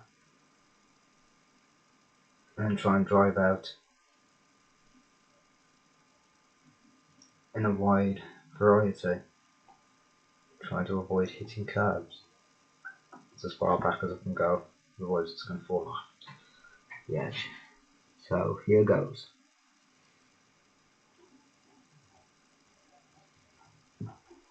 Now I'll get the curb, the tractor. Not sugar. That's another thing with this, is it's sometimes a little bit hard to actually grasp hold of the control. But we've got it back in the right place. I need to help the trailer up onto the curb. The trailer's gone up on the curb as well.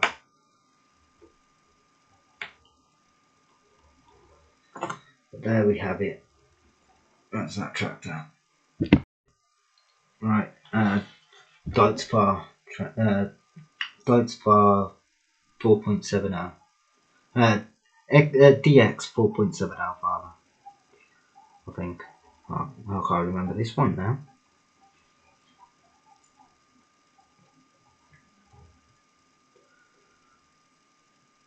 But this one's actually not too bad with this trailer. The hitch doesn't get in the way at all. Because the hitch actually rests over the top of the extender hitch. Unfortunately, that extender hitch is not that good at the moment because it's a static hitch and I don't know anything that actually plugs to it. But for the way that it is, it looks like that it could be used, but not to its full potential.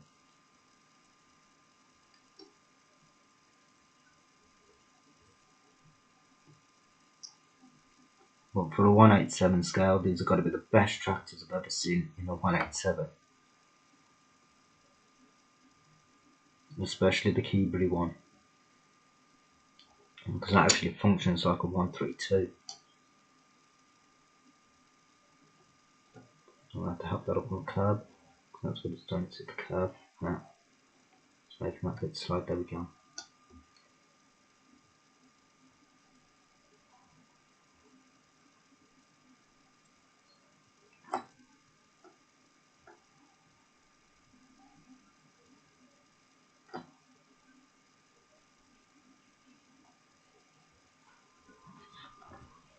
I might go and have my tea in a bit before we move on to the next trailer. Because the next trailer has the same maneuverability as this, but it's got more wheels and is a bit shorter.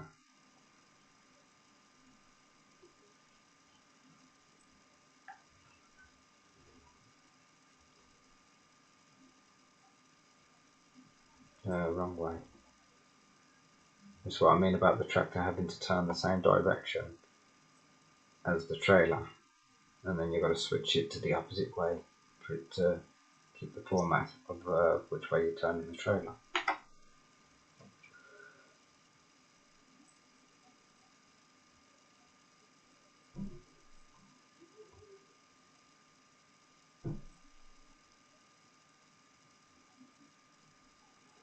I'm going to try and bring the bogeyed wheels towards the trailer if I can.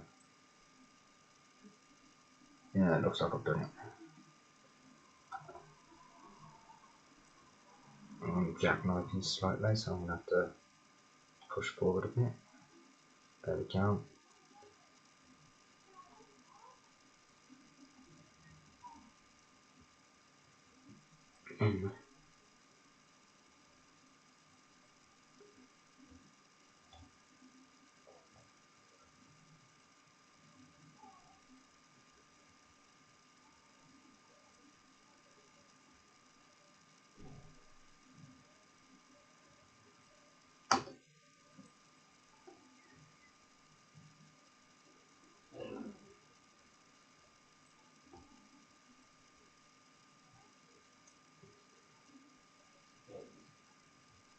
Oh, also, just to let you know that this is the only piece of road that I'm actually going to be recording of me making. When I do the rest of the roads and stuff like that, I'm not showing you how. Well, I've already showed you how to do it. I'm not going to show you me building all of that. But there will be more roads eventually. I'll just be showing the finishing touches. Right, let's make a wide corner, because this is a wide trailer. Yeah, I didn't hit the curb that time. The trailer hasn't hit the curb. It's lined up nicely. Just to let you know, this is a DX 4.70, so Deutz 5 DX 4.70. Everyone's favourite, Fendt Vario favourite 926. Sorry, I just have to keep saying that because it's actually called a Fendt Vario favourite. Oh, why the favourite parts there? But yeah, if you look on one of my other videos, you'll see the box and actually see that it is a Fendt Vario favourite 926. The manoeuvrability of it is absolutely incredible. Oh, steering the wrong way. Need the trailer to go that way.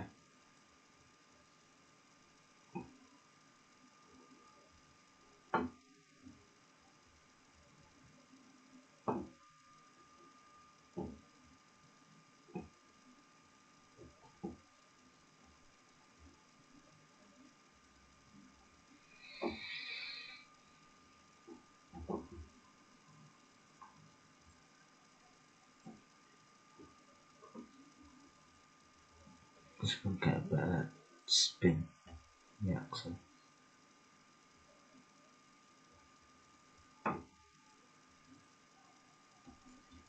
You have to have a look at curve. There we go.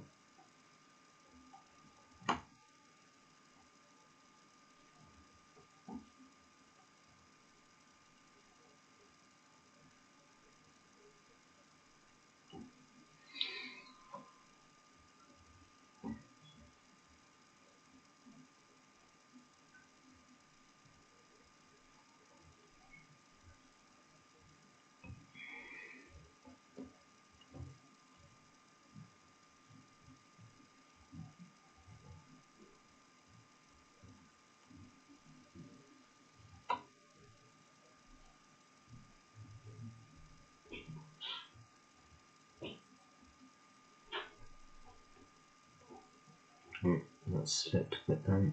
There we go. Some curve. As far as I can go, otherwise I'm going to crash the back end of the trailer into the wall. So now I'm going to have to try and turn the tractor around slightly. That's fine. Try that. Spin the tractors a bit then. There we go.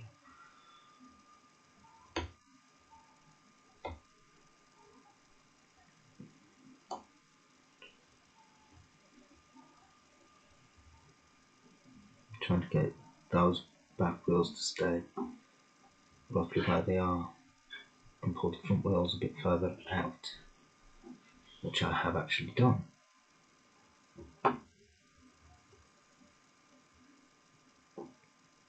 Right, so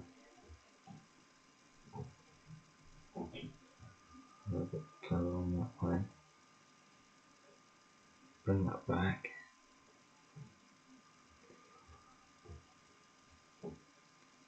We're getting there.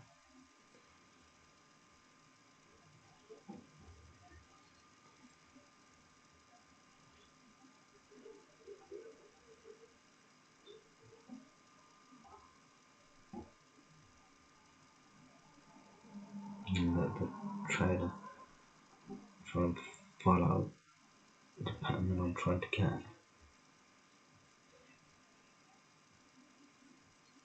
It's still a bit wide.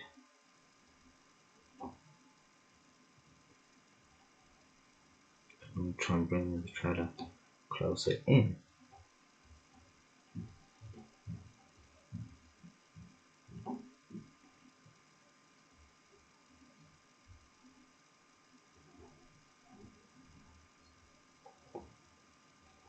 So to really come closer in, well, I'll try and see what I can do from there.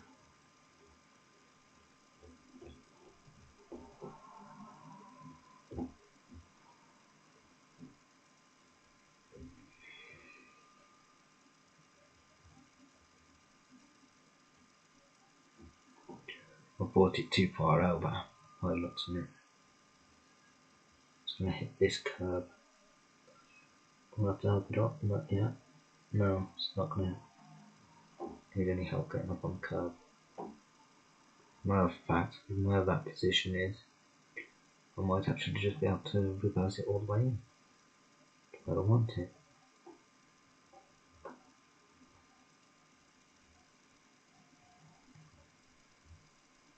Yeah, actually I didn't over steer it or anything like that. I've actually got it perfect.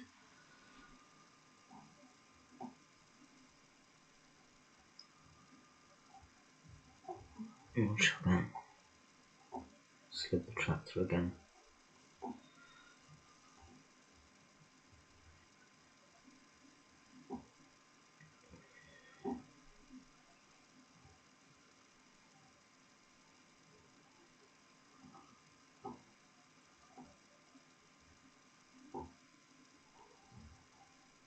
Now I need to use forward and backwards control, so I can position those back wheels exactly where I want.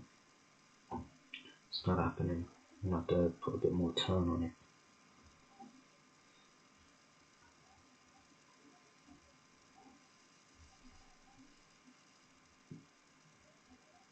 That's better. Now I can try straightening it off.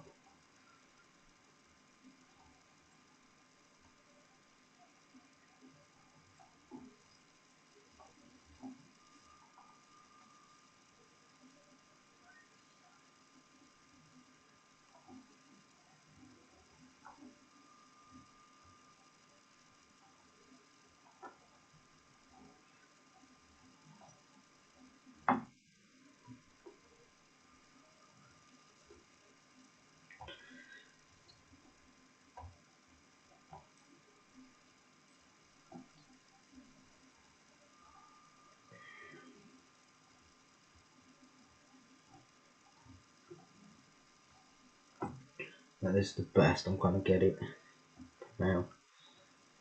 But if I back this up properly, ready to pull out, I should be able to take the wide corner. Oops, what was meant to happen? I know it was actually on the curb.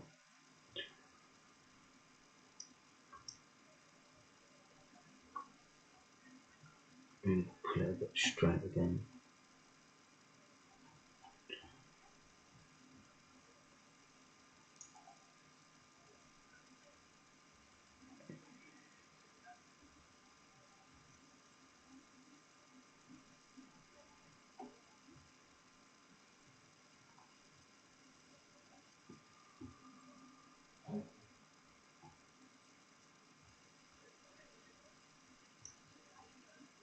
As far as I can go. So wide corner. We'll try and turn from there. I'll hit the curb. but it's gone really nicely.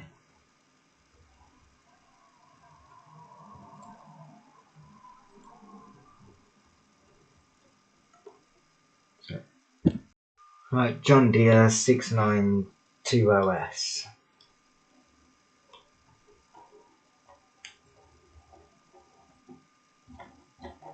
Yeah, now I'm going on the opposite side of the road after I'm about to turn this trailer around.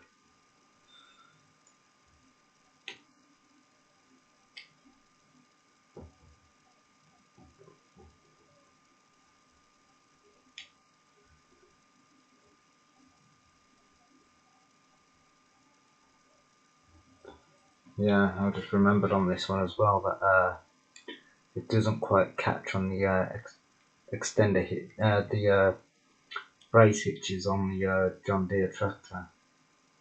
The hitches of the trailer doesn't catch on them as such. But if I was to be up a curb or something, it's got every chance of actually catching on there and stopping me from being able to reverse in the trailer properly.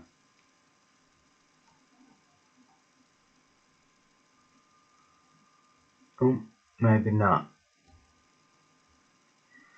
Oh, I can keep reversing that.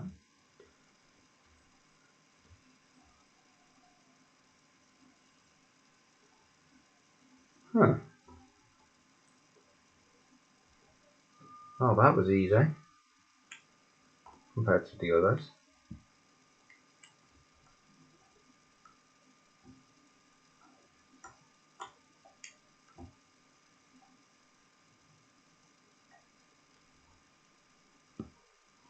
I'll say that, I think I spoke a bit too soon.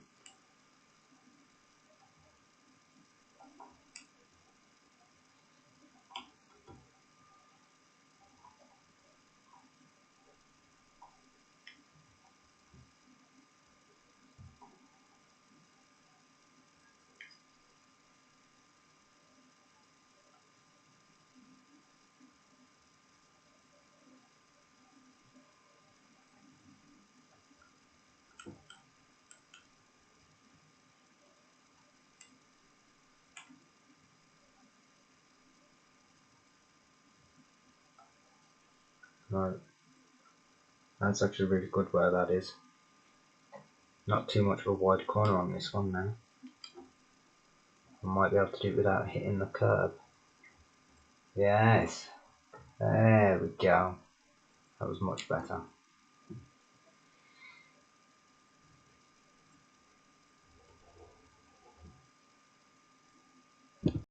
Now I'm going to my din-dins. Yay. Yeah, right. I'm having curry for tea, so while I'm waiting for it to cook, we're moving on to this trailer. And the instructions to the curry was a bit stupid, but we're getting there. So this is the 6-axle agricultural trailer. First up to pull it, the Dietz tractor. In about 30 minutes I've got to go and add water to my rice. Because it's cooked from frozen curry from Iceland. Delicious.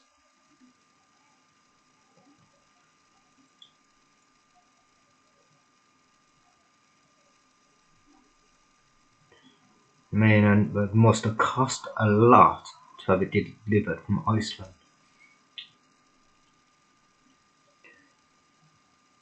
I'm not even sure where Iceland actually is. Just to let you know, I'm not talking about the supermarket Iceland, I'm talking about the country Iceland. Well, now seriously, it did actually come from a supermarket Iceland. So I was like taking the mick. Well, as you can see, I'm reversing this trailer quite nicely. It's got that same front bogie again, where it steers the trailer so it acts as if I'm reversing two trailers.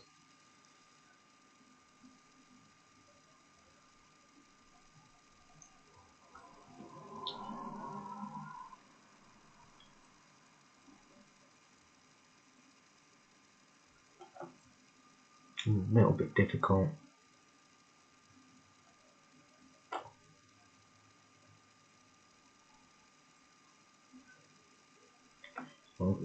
need to help that up on the curb. There we go.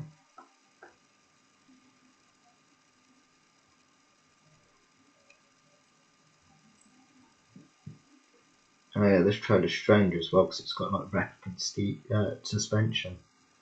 I don't know how the hell it works though because it doesn't appear to have any suspension.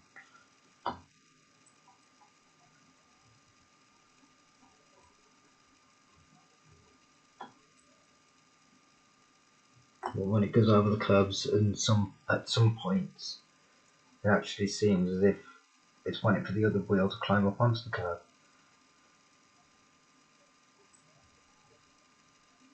I mean, if you saw in just when I went up the curb, I actually saw the trailer bounce up twice on the double back wheels. So it's funny saying that the double back wheels, there is like a double set of wheels on the back of the trailer, but they're also doubled up again. The trailer's got like 12 wheels in total.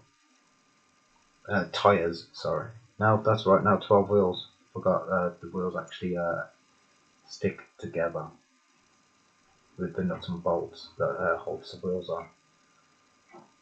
Turn the wheels inside out. They're like on a van wheel. The front wheel, if you put that the other way around, you'll actually see that you can actually connect it to another wheel. Right, this one's far away because it's the Deutz-Fahr DX 4.7L.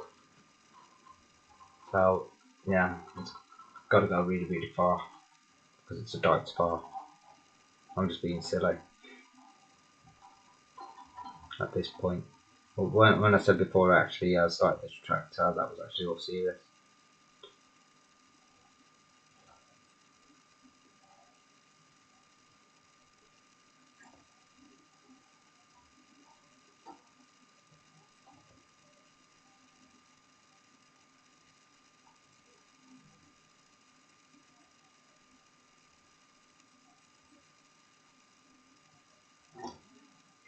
As you can see, I've had a lot of practice with reversing these trailers. And this is what I was on about in a minute. This is going to go up on the curb. Oh, let me move my hands out of the way. This is going to end up going up on the curb and you'll see it bounce twice. Here's one where I'm helping it. Right, the one wheel is actually up on the curb. You'll see the other one go up now. Oh, it didn't choke that time. I mean, sometimes it does, sometimes it doesn't. But all the wheels seem to stay on the ground when it's going over different lumps and that. May see it drop twice from this bit, don't know. No, it's not doing it now. Did it about 5 minutes ago. It might just be my eyes playing tricks. Okay, so it doesn't have replicant steering. That's good to know. So I was going to say, it'd be shocking if it did. Because it has no way of actually showing replicant steering. Replicant suspension, sorry. I mean, these tractors have replicant suspension. I mean, I've just dropped that wheel down to the ground. This one's stood up on the curb.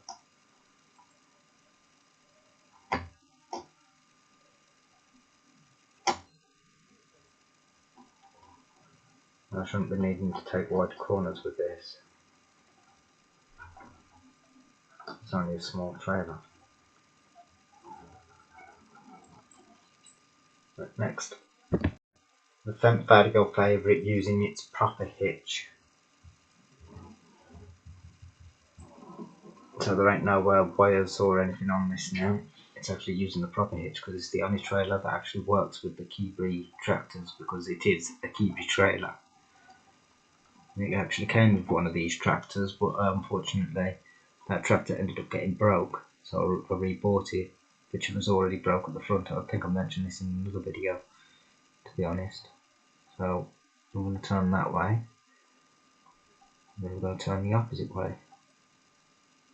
So the trailer's over steering. Bring it forward a bit. There we go. and then turn the opposite way again.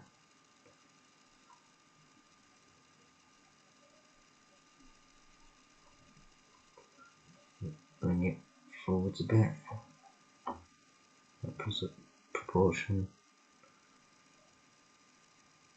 look it back a bit, and turn the opposite direction again. That should line up the road. Keep at it. Look forwards again. Bring it back that way again.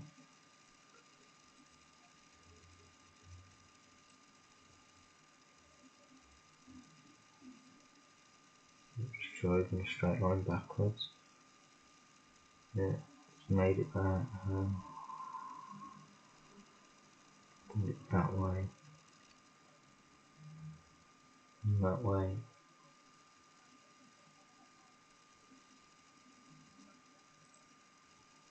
We're about to check mode, so I need to bring the track forwards at that angle. And then put it back at the other angle and go backwards again. Need to help it up on the curb.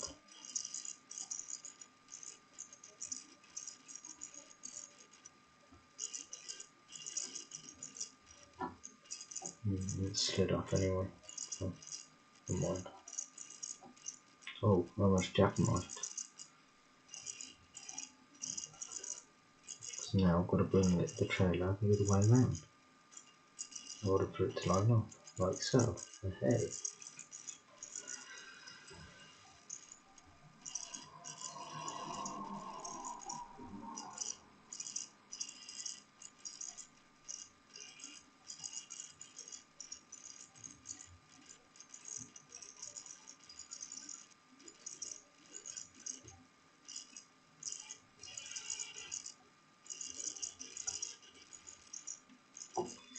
Made it. Look, right. Now I can just drag that over there.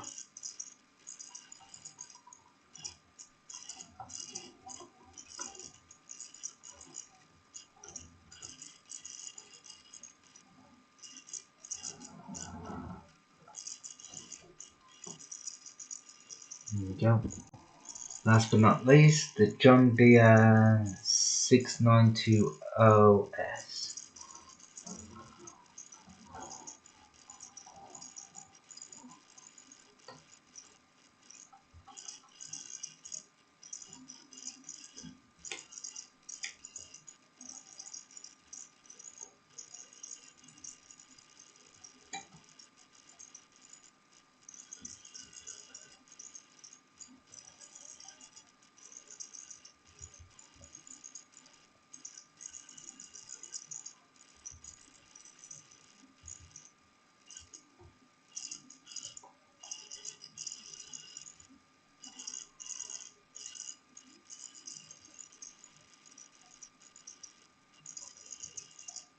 No, this is another trailer that doesn't catch on the hitches.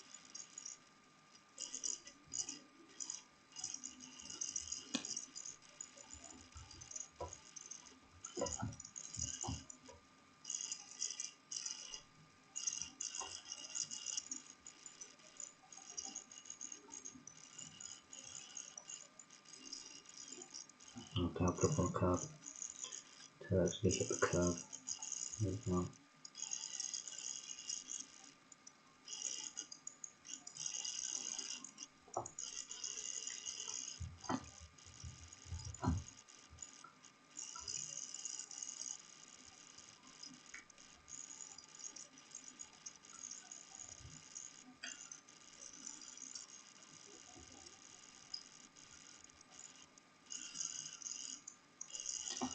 Okay, I'll put up on the curb again.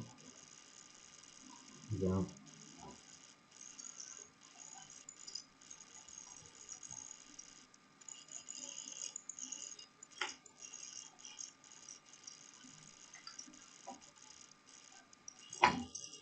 Yeah, fell off the curb. Which is actually making that really difficult for me. I have to help it up on the curb. Now it's not even going to reach onto the curb.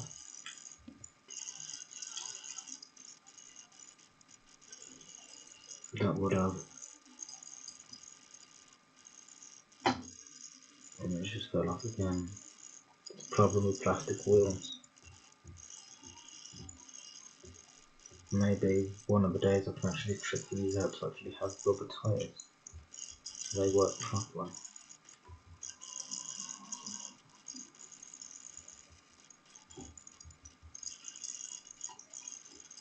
No wide front back up driver. Should drive that with me on there. No, a bit of a wide corner, but it's fine.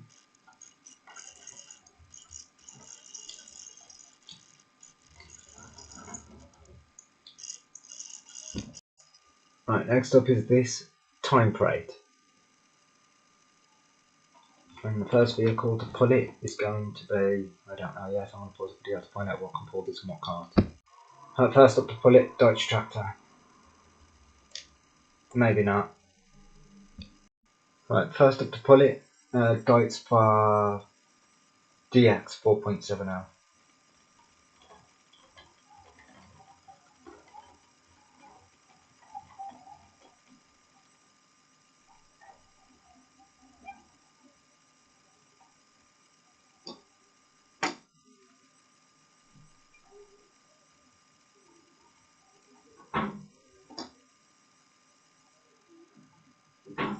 And not the tractor style, that's what that tap. But something's just been tapped outside. So I don't know if you heard that on camera.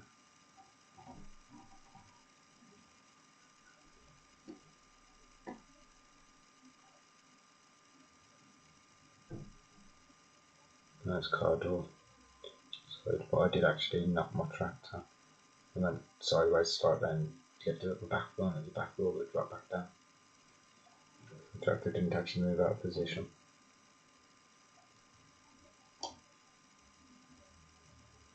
Had it done, I would have started again. I don't mean the whole video, I mean just the one.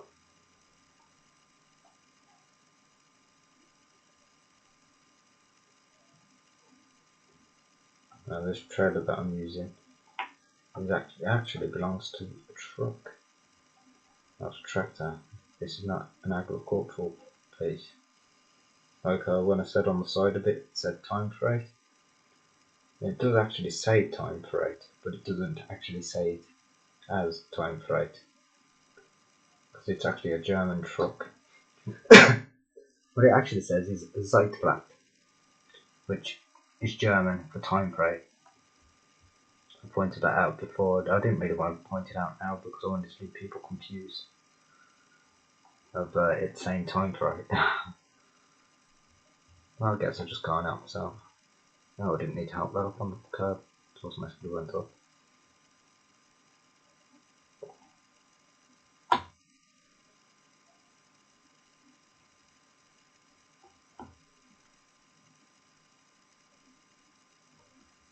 Right, I can actually drive this out of there now.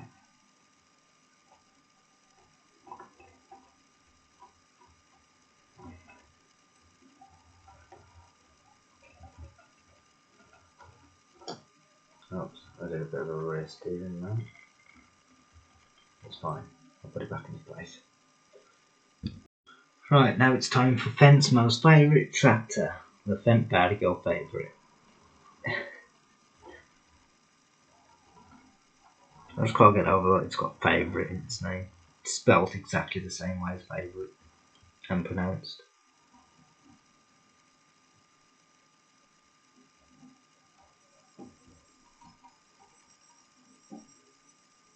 I mean, what were the Europeans thinking? I can't remember where Fent actually comes from. For some reason, I think it's Italy.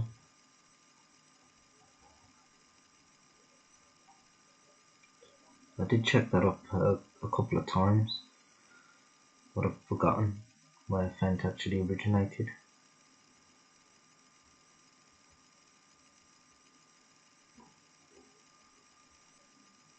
Then again, it could be German. I can't remember.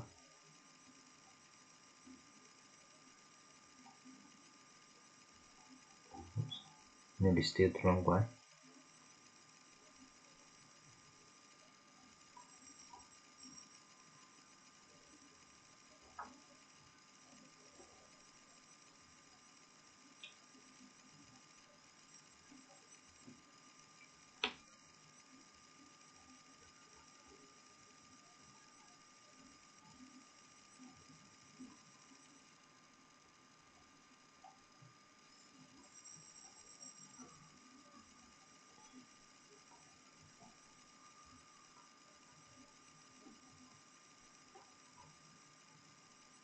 That felt well on the curb.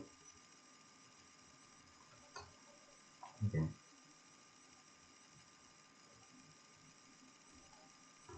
What about the other wheel on the curb? That's strange. I've never known that one before. Oh, it's back in the mess up again.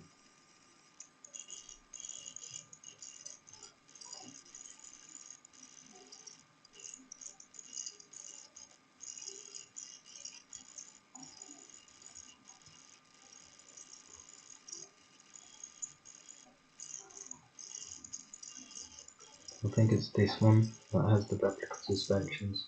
So if I move my hand up the way, you might see this trailer drop twice on the back wheels. Oh no, the trailer didn't drop but the wheels did. There we go. That was the other set of wheels. Just dropped. But the other set was actually still on the floor as well. Right, I don't want to keep pulling it up and down the freaking curb, so I'm just doing that.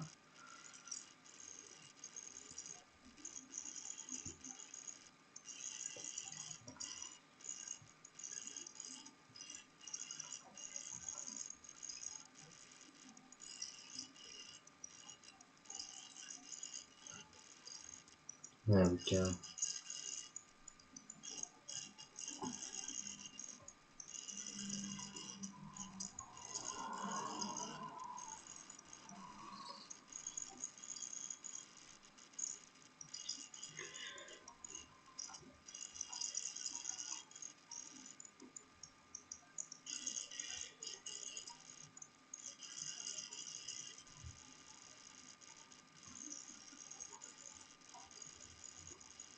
Don't need to be too wide, but a little bit wide, just to avoid hitting the curb.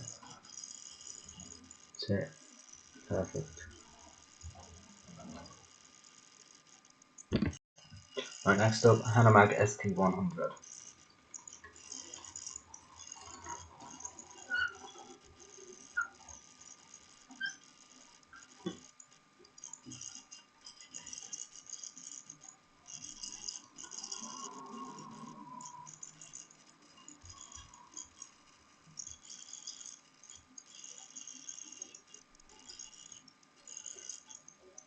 I actually discovered that these Hanomags can pull these type of trailers.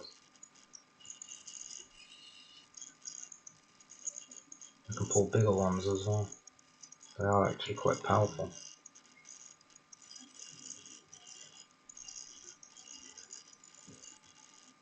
For as small as they are, I believe they hold V8 engines.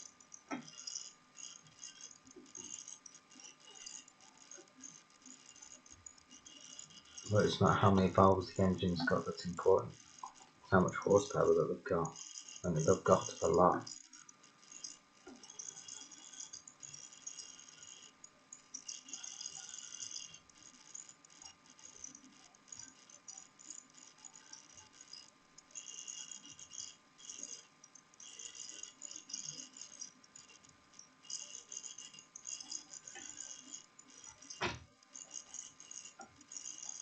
Right, I can actually pull out from there.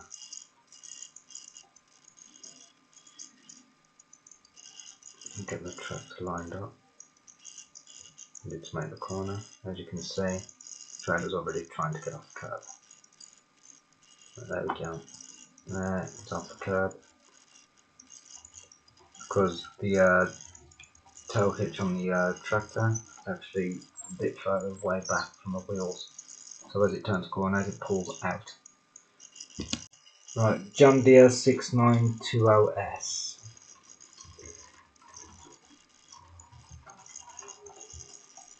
Yes, I'm now down on the wrong side of the road. I'm doing it on purpose.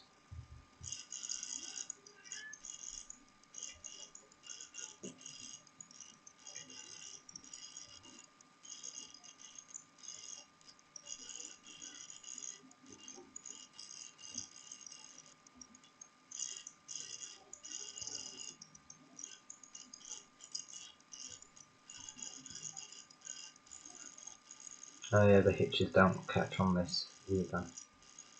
The arm brace hitches. Can't remember what they're called again. Sometimes I remember stuff, sometimes I don't.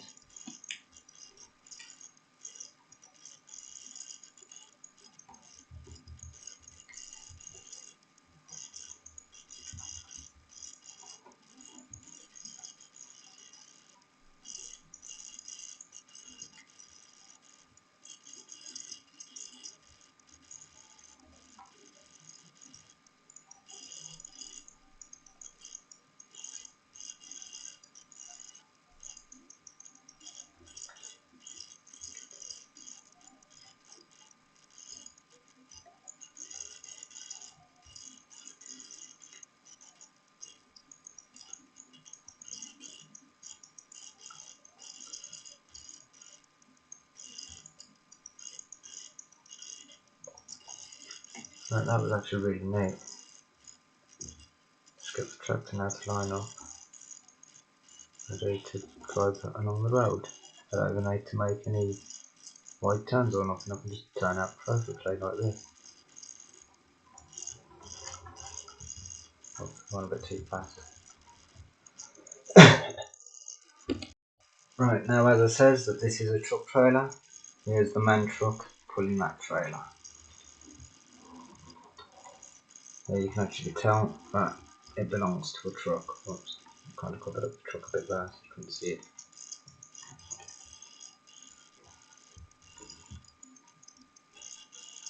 Trying not to cover up as much as possible. Fortunately, I can't help it with the trailers as well. I'm going to be doing this again, but with the road facing the opposite way.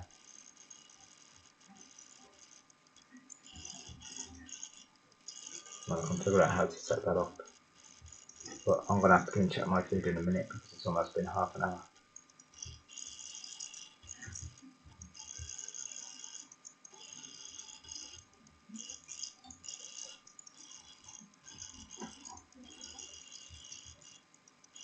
I eat my curry with chopsticks. Normally I'd record that, but at this point I can't do it because I'm already in the process of doing a video. I'm not going to stop a video just to do another video.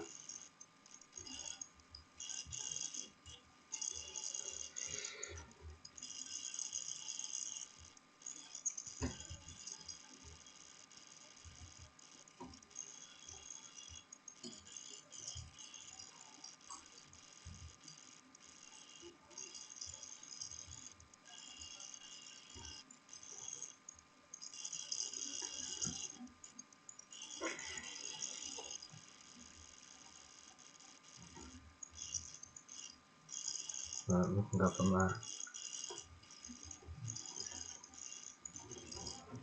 Don't need to be a wide corner. There we go. Next one. The German L10,000, aka Mercedes-Benz.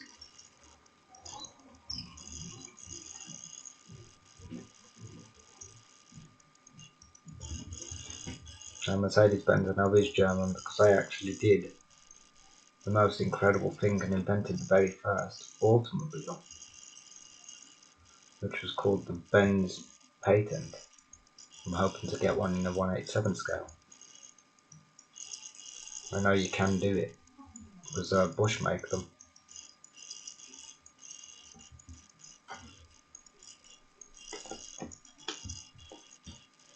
As a matter of fact, Bosch actually make a load of really good stuff.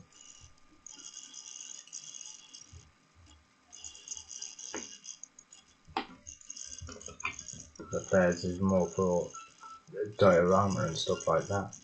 I've seen some of their caravans, and I've seen some of their trailers, and I've seen some of their tractors. They do look quite neat. I have seen some of their cars that look quite neat. But like I said, they're more for dioramas than actually a collection. But their dioramas are actually really good because the vehicles are not overly static. But it's probably best if they were used static. I don't know because I haven't bought one yet, which I am hoping to eventually. I want to get the garden set with the trailer. But unfortunately I lost all my pages of stuff that I wanted to purchase.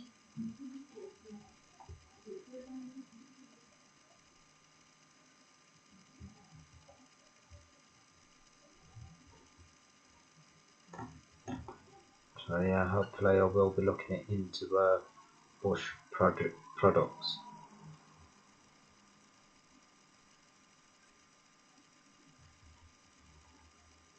Because I don't want to be doing this all my life, pushing them around the way that I'm doing right now. I actually want to look into actually making these RC, because they would be incredible in RC. That's where I'll be turning the tyres to rubber, so when they hit the curb they don't slide on it, they just go straight up it. But anyway, that's the Mercedes L1000 now.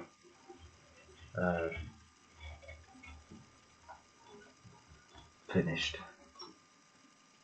The last truck for this trailer, which is the truck that belongs to this trailer, it is a Mercedes truck, but I don't know what the actual model number of it is, or make, or whatever. All I know is it is a Mercedes Benz. It's only a little truck, but it's really nice. I do actually like the features on this. I think that's why I bought it. Plus it was cheap. I have seen another one where the wheels are different. The exact same, everything's the exact same except the wheels.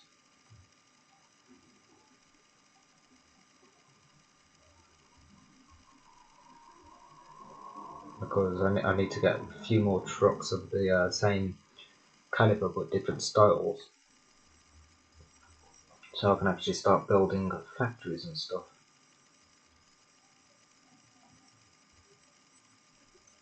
So I'm guessing Time Freight is probably one of the delivery companies that works at eBay, Amazon and stuff like that.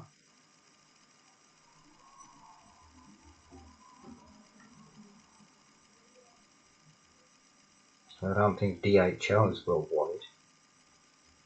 I don't think DPD is worldwide. I could be wrong.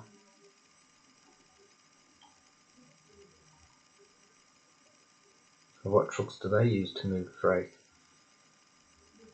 Over in Germany. The reason why I say that is because this truck that has Zeitfracht written on the side does read mean time freight. If you don't believe me, you can use a Google Translate and translate it. Or just ask a co-pilot and it'll translate it for you. There we go. That was a bit of a wide corner, but it's fine. Right, food situation. Right, my dessert is nearly ready, so I'll be eating that soon. Next up, DPD. DPD. And first to put it, Deutsche Traktor.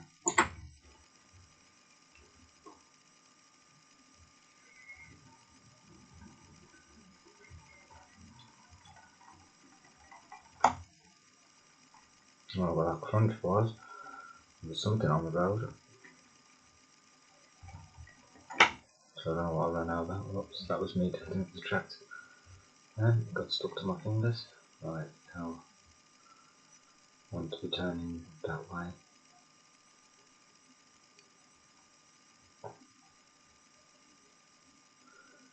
Now this one's not too bad because the bogey on the trailer can actually do a perfect right angle. It can actually go a bit further over than a right angle actually. But I don't like to let it do that because it's classed as jackknifing.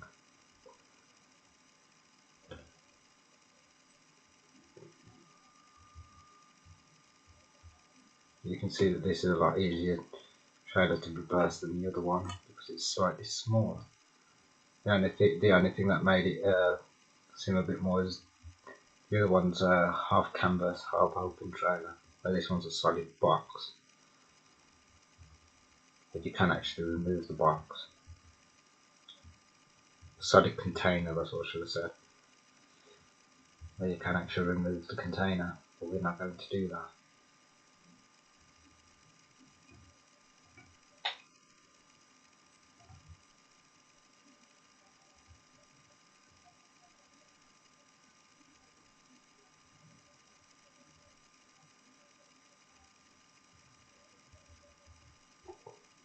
I just realised something. I think that this trailer was supposed to have a spare wheel underneath it, and I think the spare wheel got missing because of the one part that broke. I dashed this thing up the wall.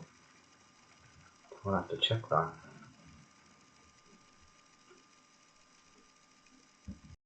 See what I mean about my mind being forgetful? Because I've looked underneath that a few times and I didn't remember seeing the spare wheel. I just looked underneath and the spare wheel was actually right there, where it's supposed to be. Oh, Deutz-Fahr for DX, Deutz-Fahr DX 4.7M.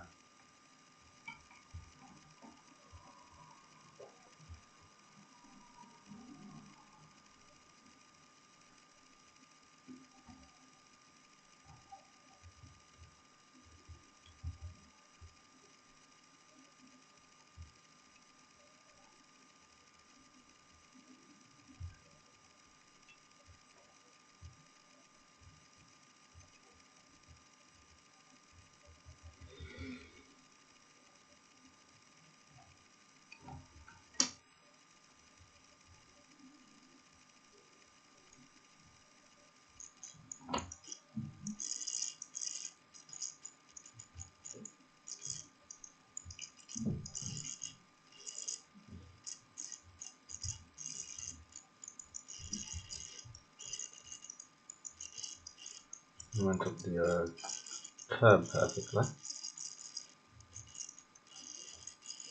It's doing that stride thing.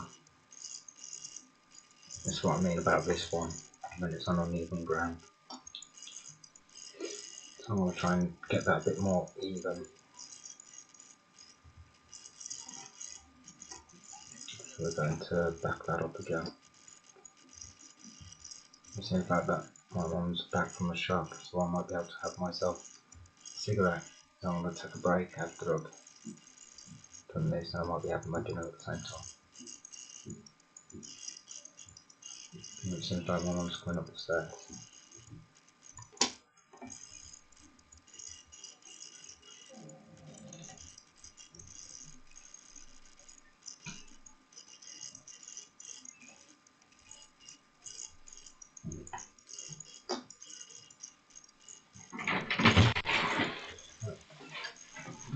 Thanks.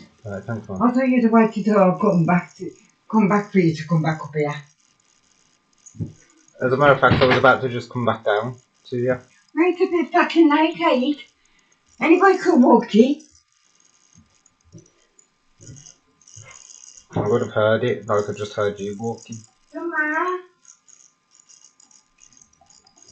Somewhere being downstairs with the bell.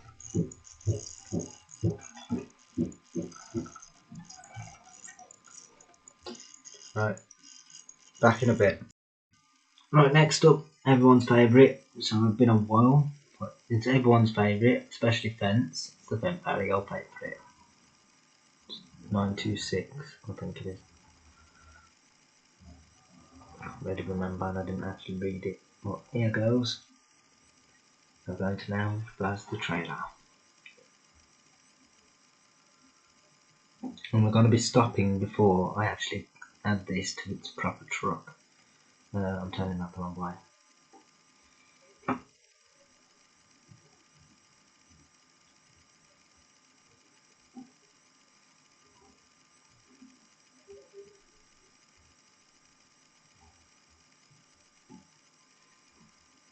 I've got a bit of overturn on that.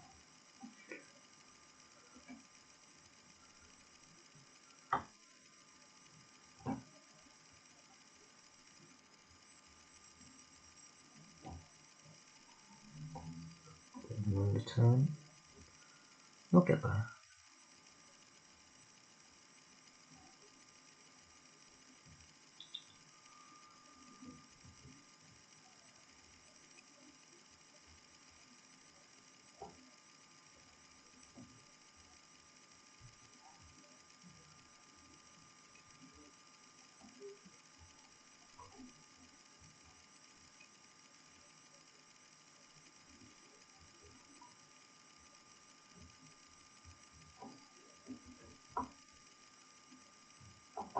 So let's try up on curb. Curb's pushing it. Oh, Christ. No.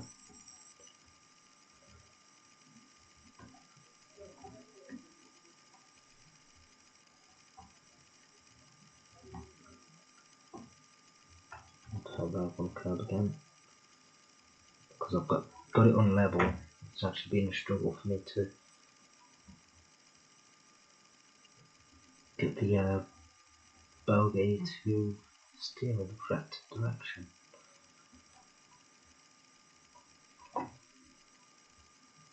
Well, we're getting there.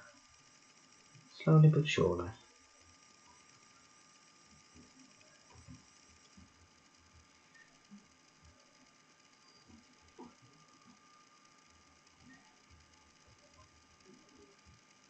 Now you can see why this is absolute skilled driving. Technically I've already turned this around, but I haven't actually pulled out properly.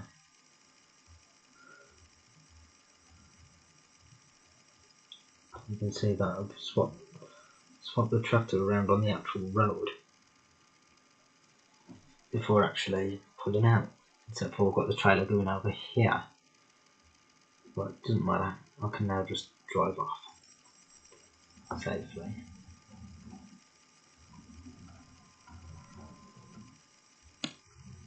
I did scrape the curb a little bit, but it's fine. Next up, right, so as I said, next up, it's John's 9. Yeah, no, it's John's 6920S with antlers. Obviously, it's John's deer. Even though it's spelled differently. It's actually got an E on the end of it. On the end of deer.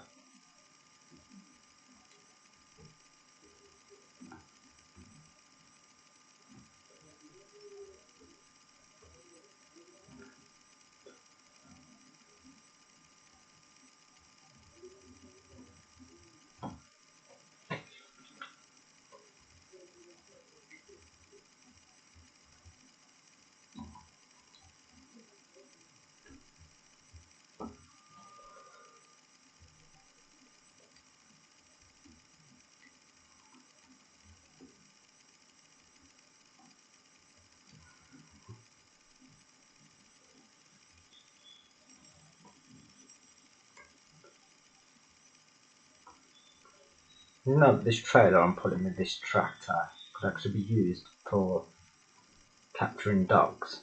It's got DPD on it. That's Dog Patrol Daily. Now, I can't remember what DPD actually stands for. That's just me being silly again. Oh, come on, DPD, Dog Patrol Daily. No, it's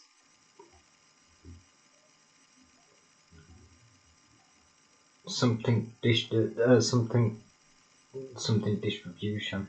Can't remember exactly what it meant. Well, one of the days I will look it up and tell you. And there we go, that's the John Deere done. The next one. Next one is the man truck.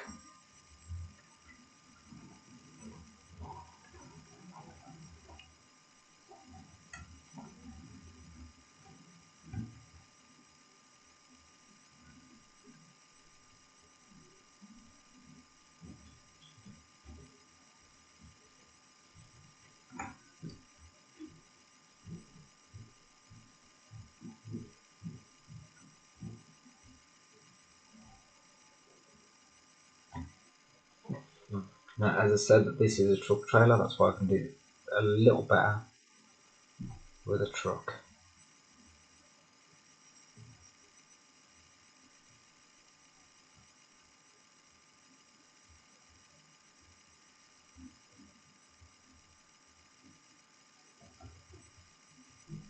As I said, it can reach a 90-degree angle.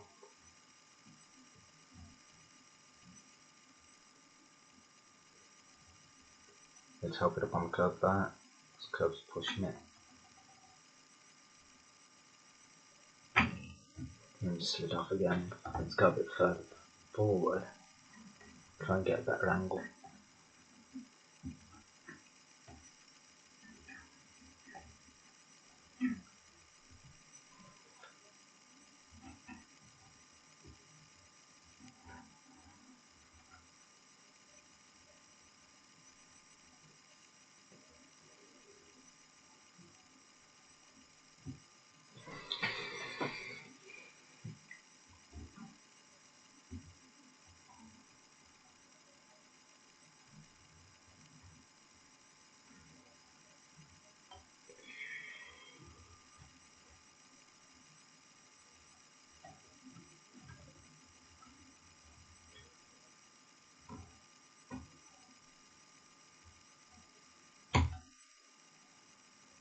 Let's hit the curve a bit there.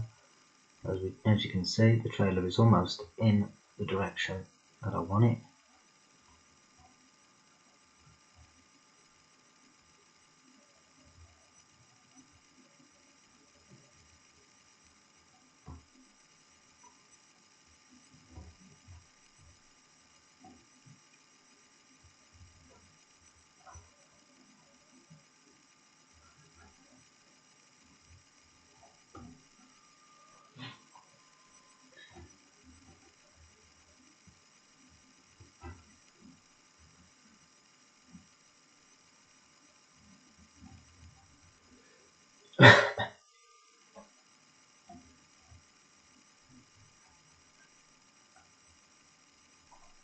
When I do part 2, this one's going to be called Skilled Out Driving,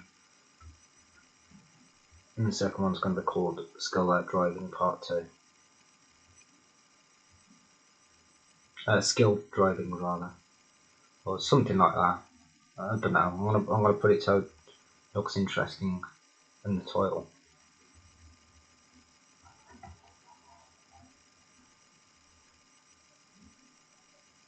HO Skilled Driving. Something like that, I don't know. I really have no idea how I'm going to do this. I'm going to mention the title. You'll see it. I'll put in the description what part 2 is called as well.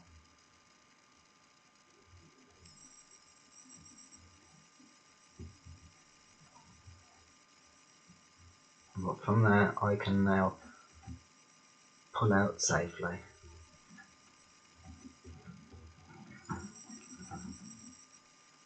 I'll have to help that up on the curb because it's going to hit the curb. Yeah.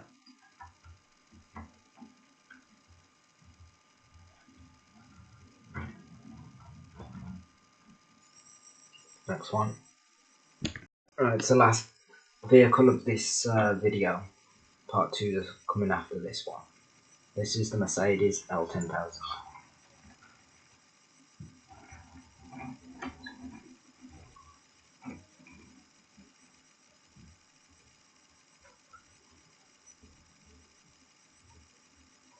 Hopefully in part 2 we'll be seeing the road trains.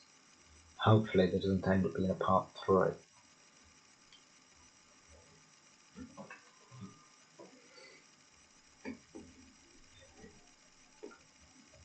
Well, something tells me there's going to end up being a part 3.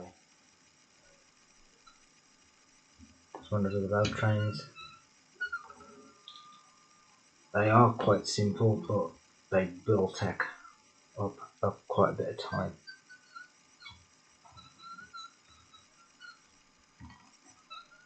I mean, it's got more trailers added to it.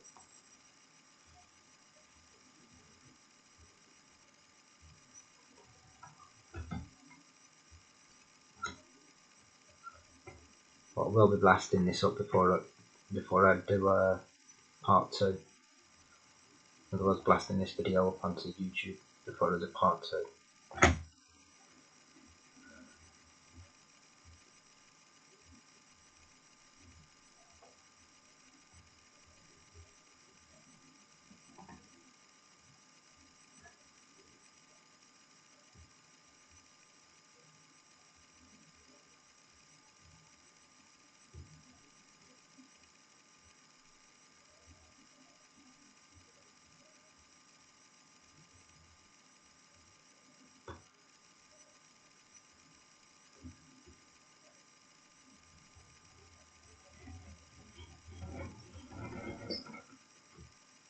I'll have to help that up on the curve again by the looks on it.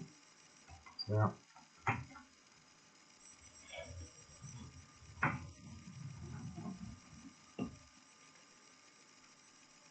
And that concludes this video for now, so stay tuned for part 2. Thanks for watching.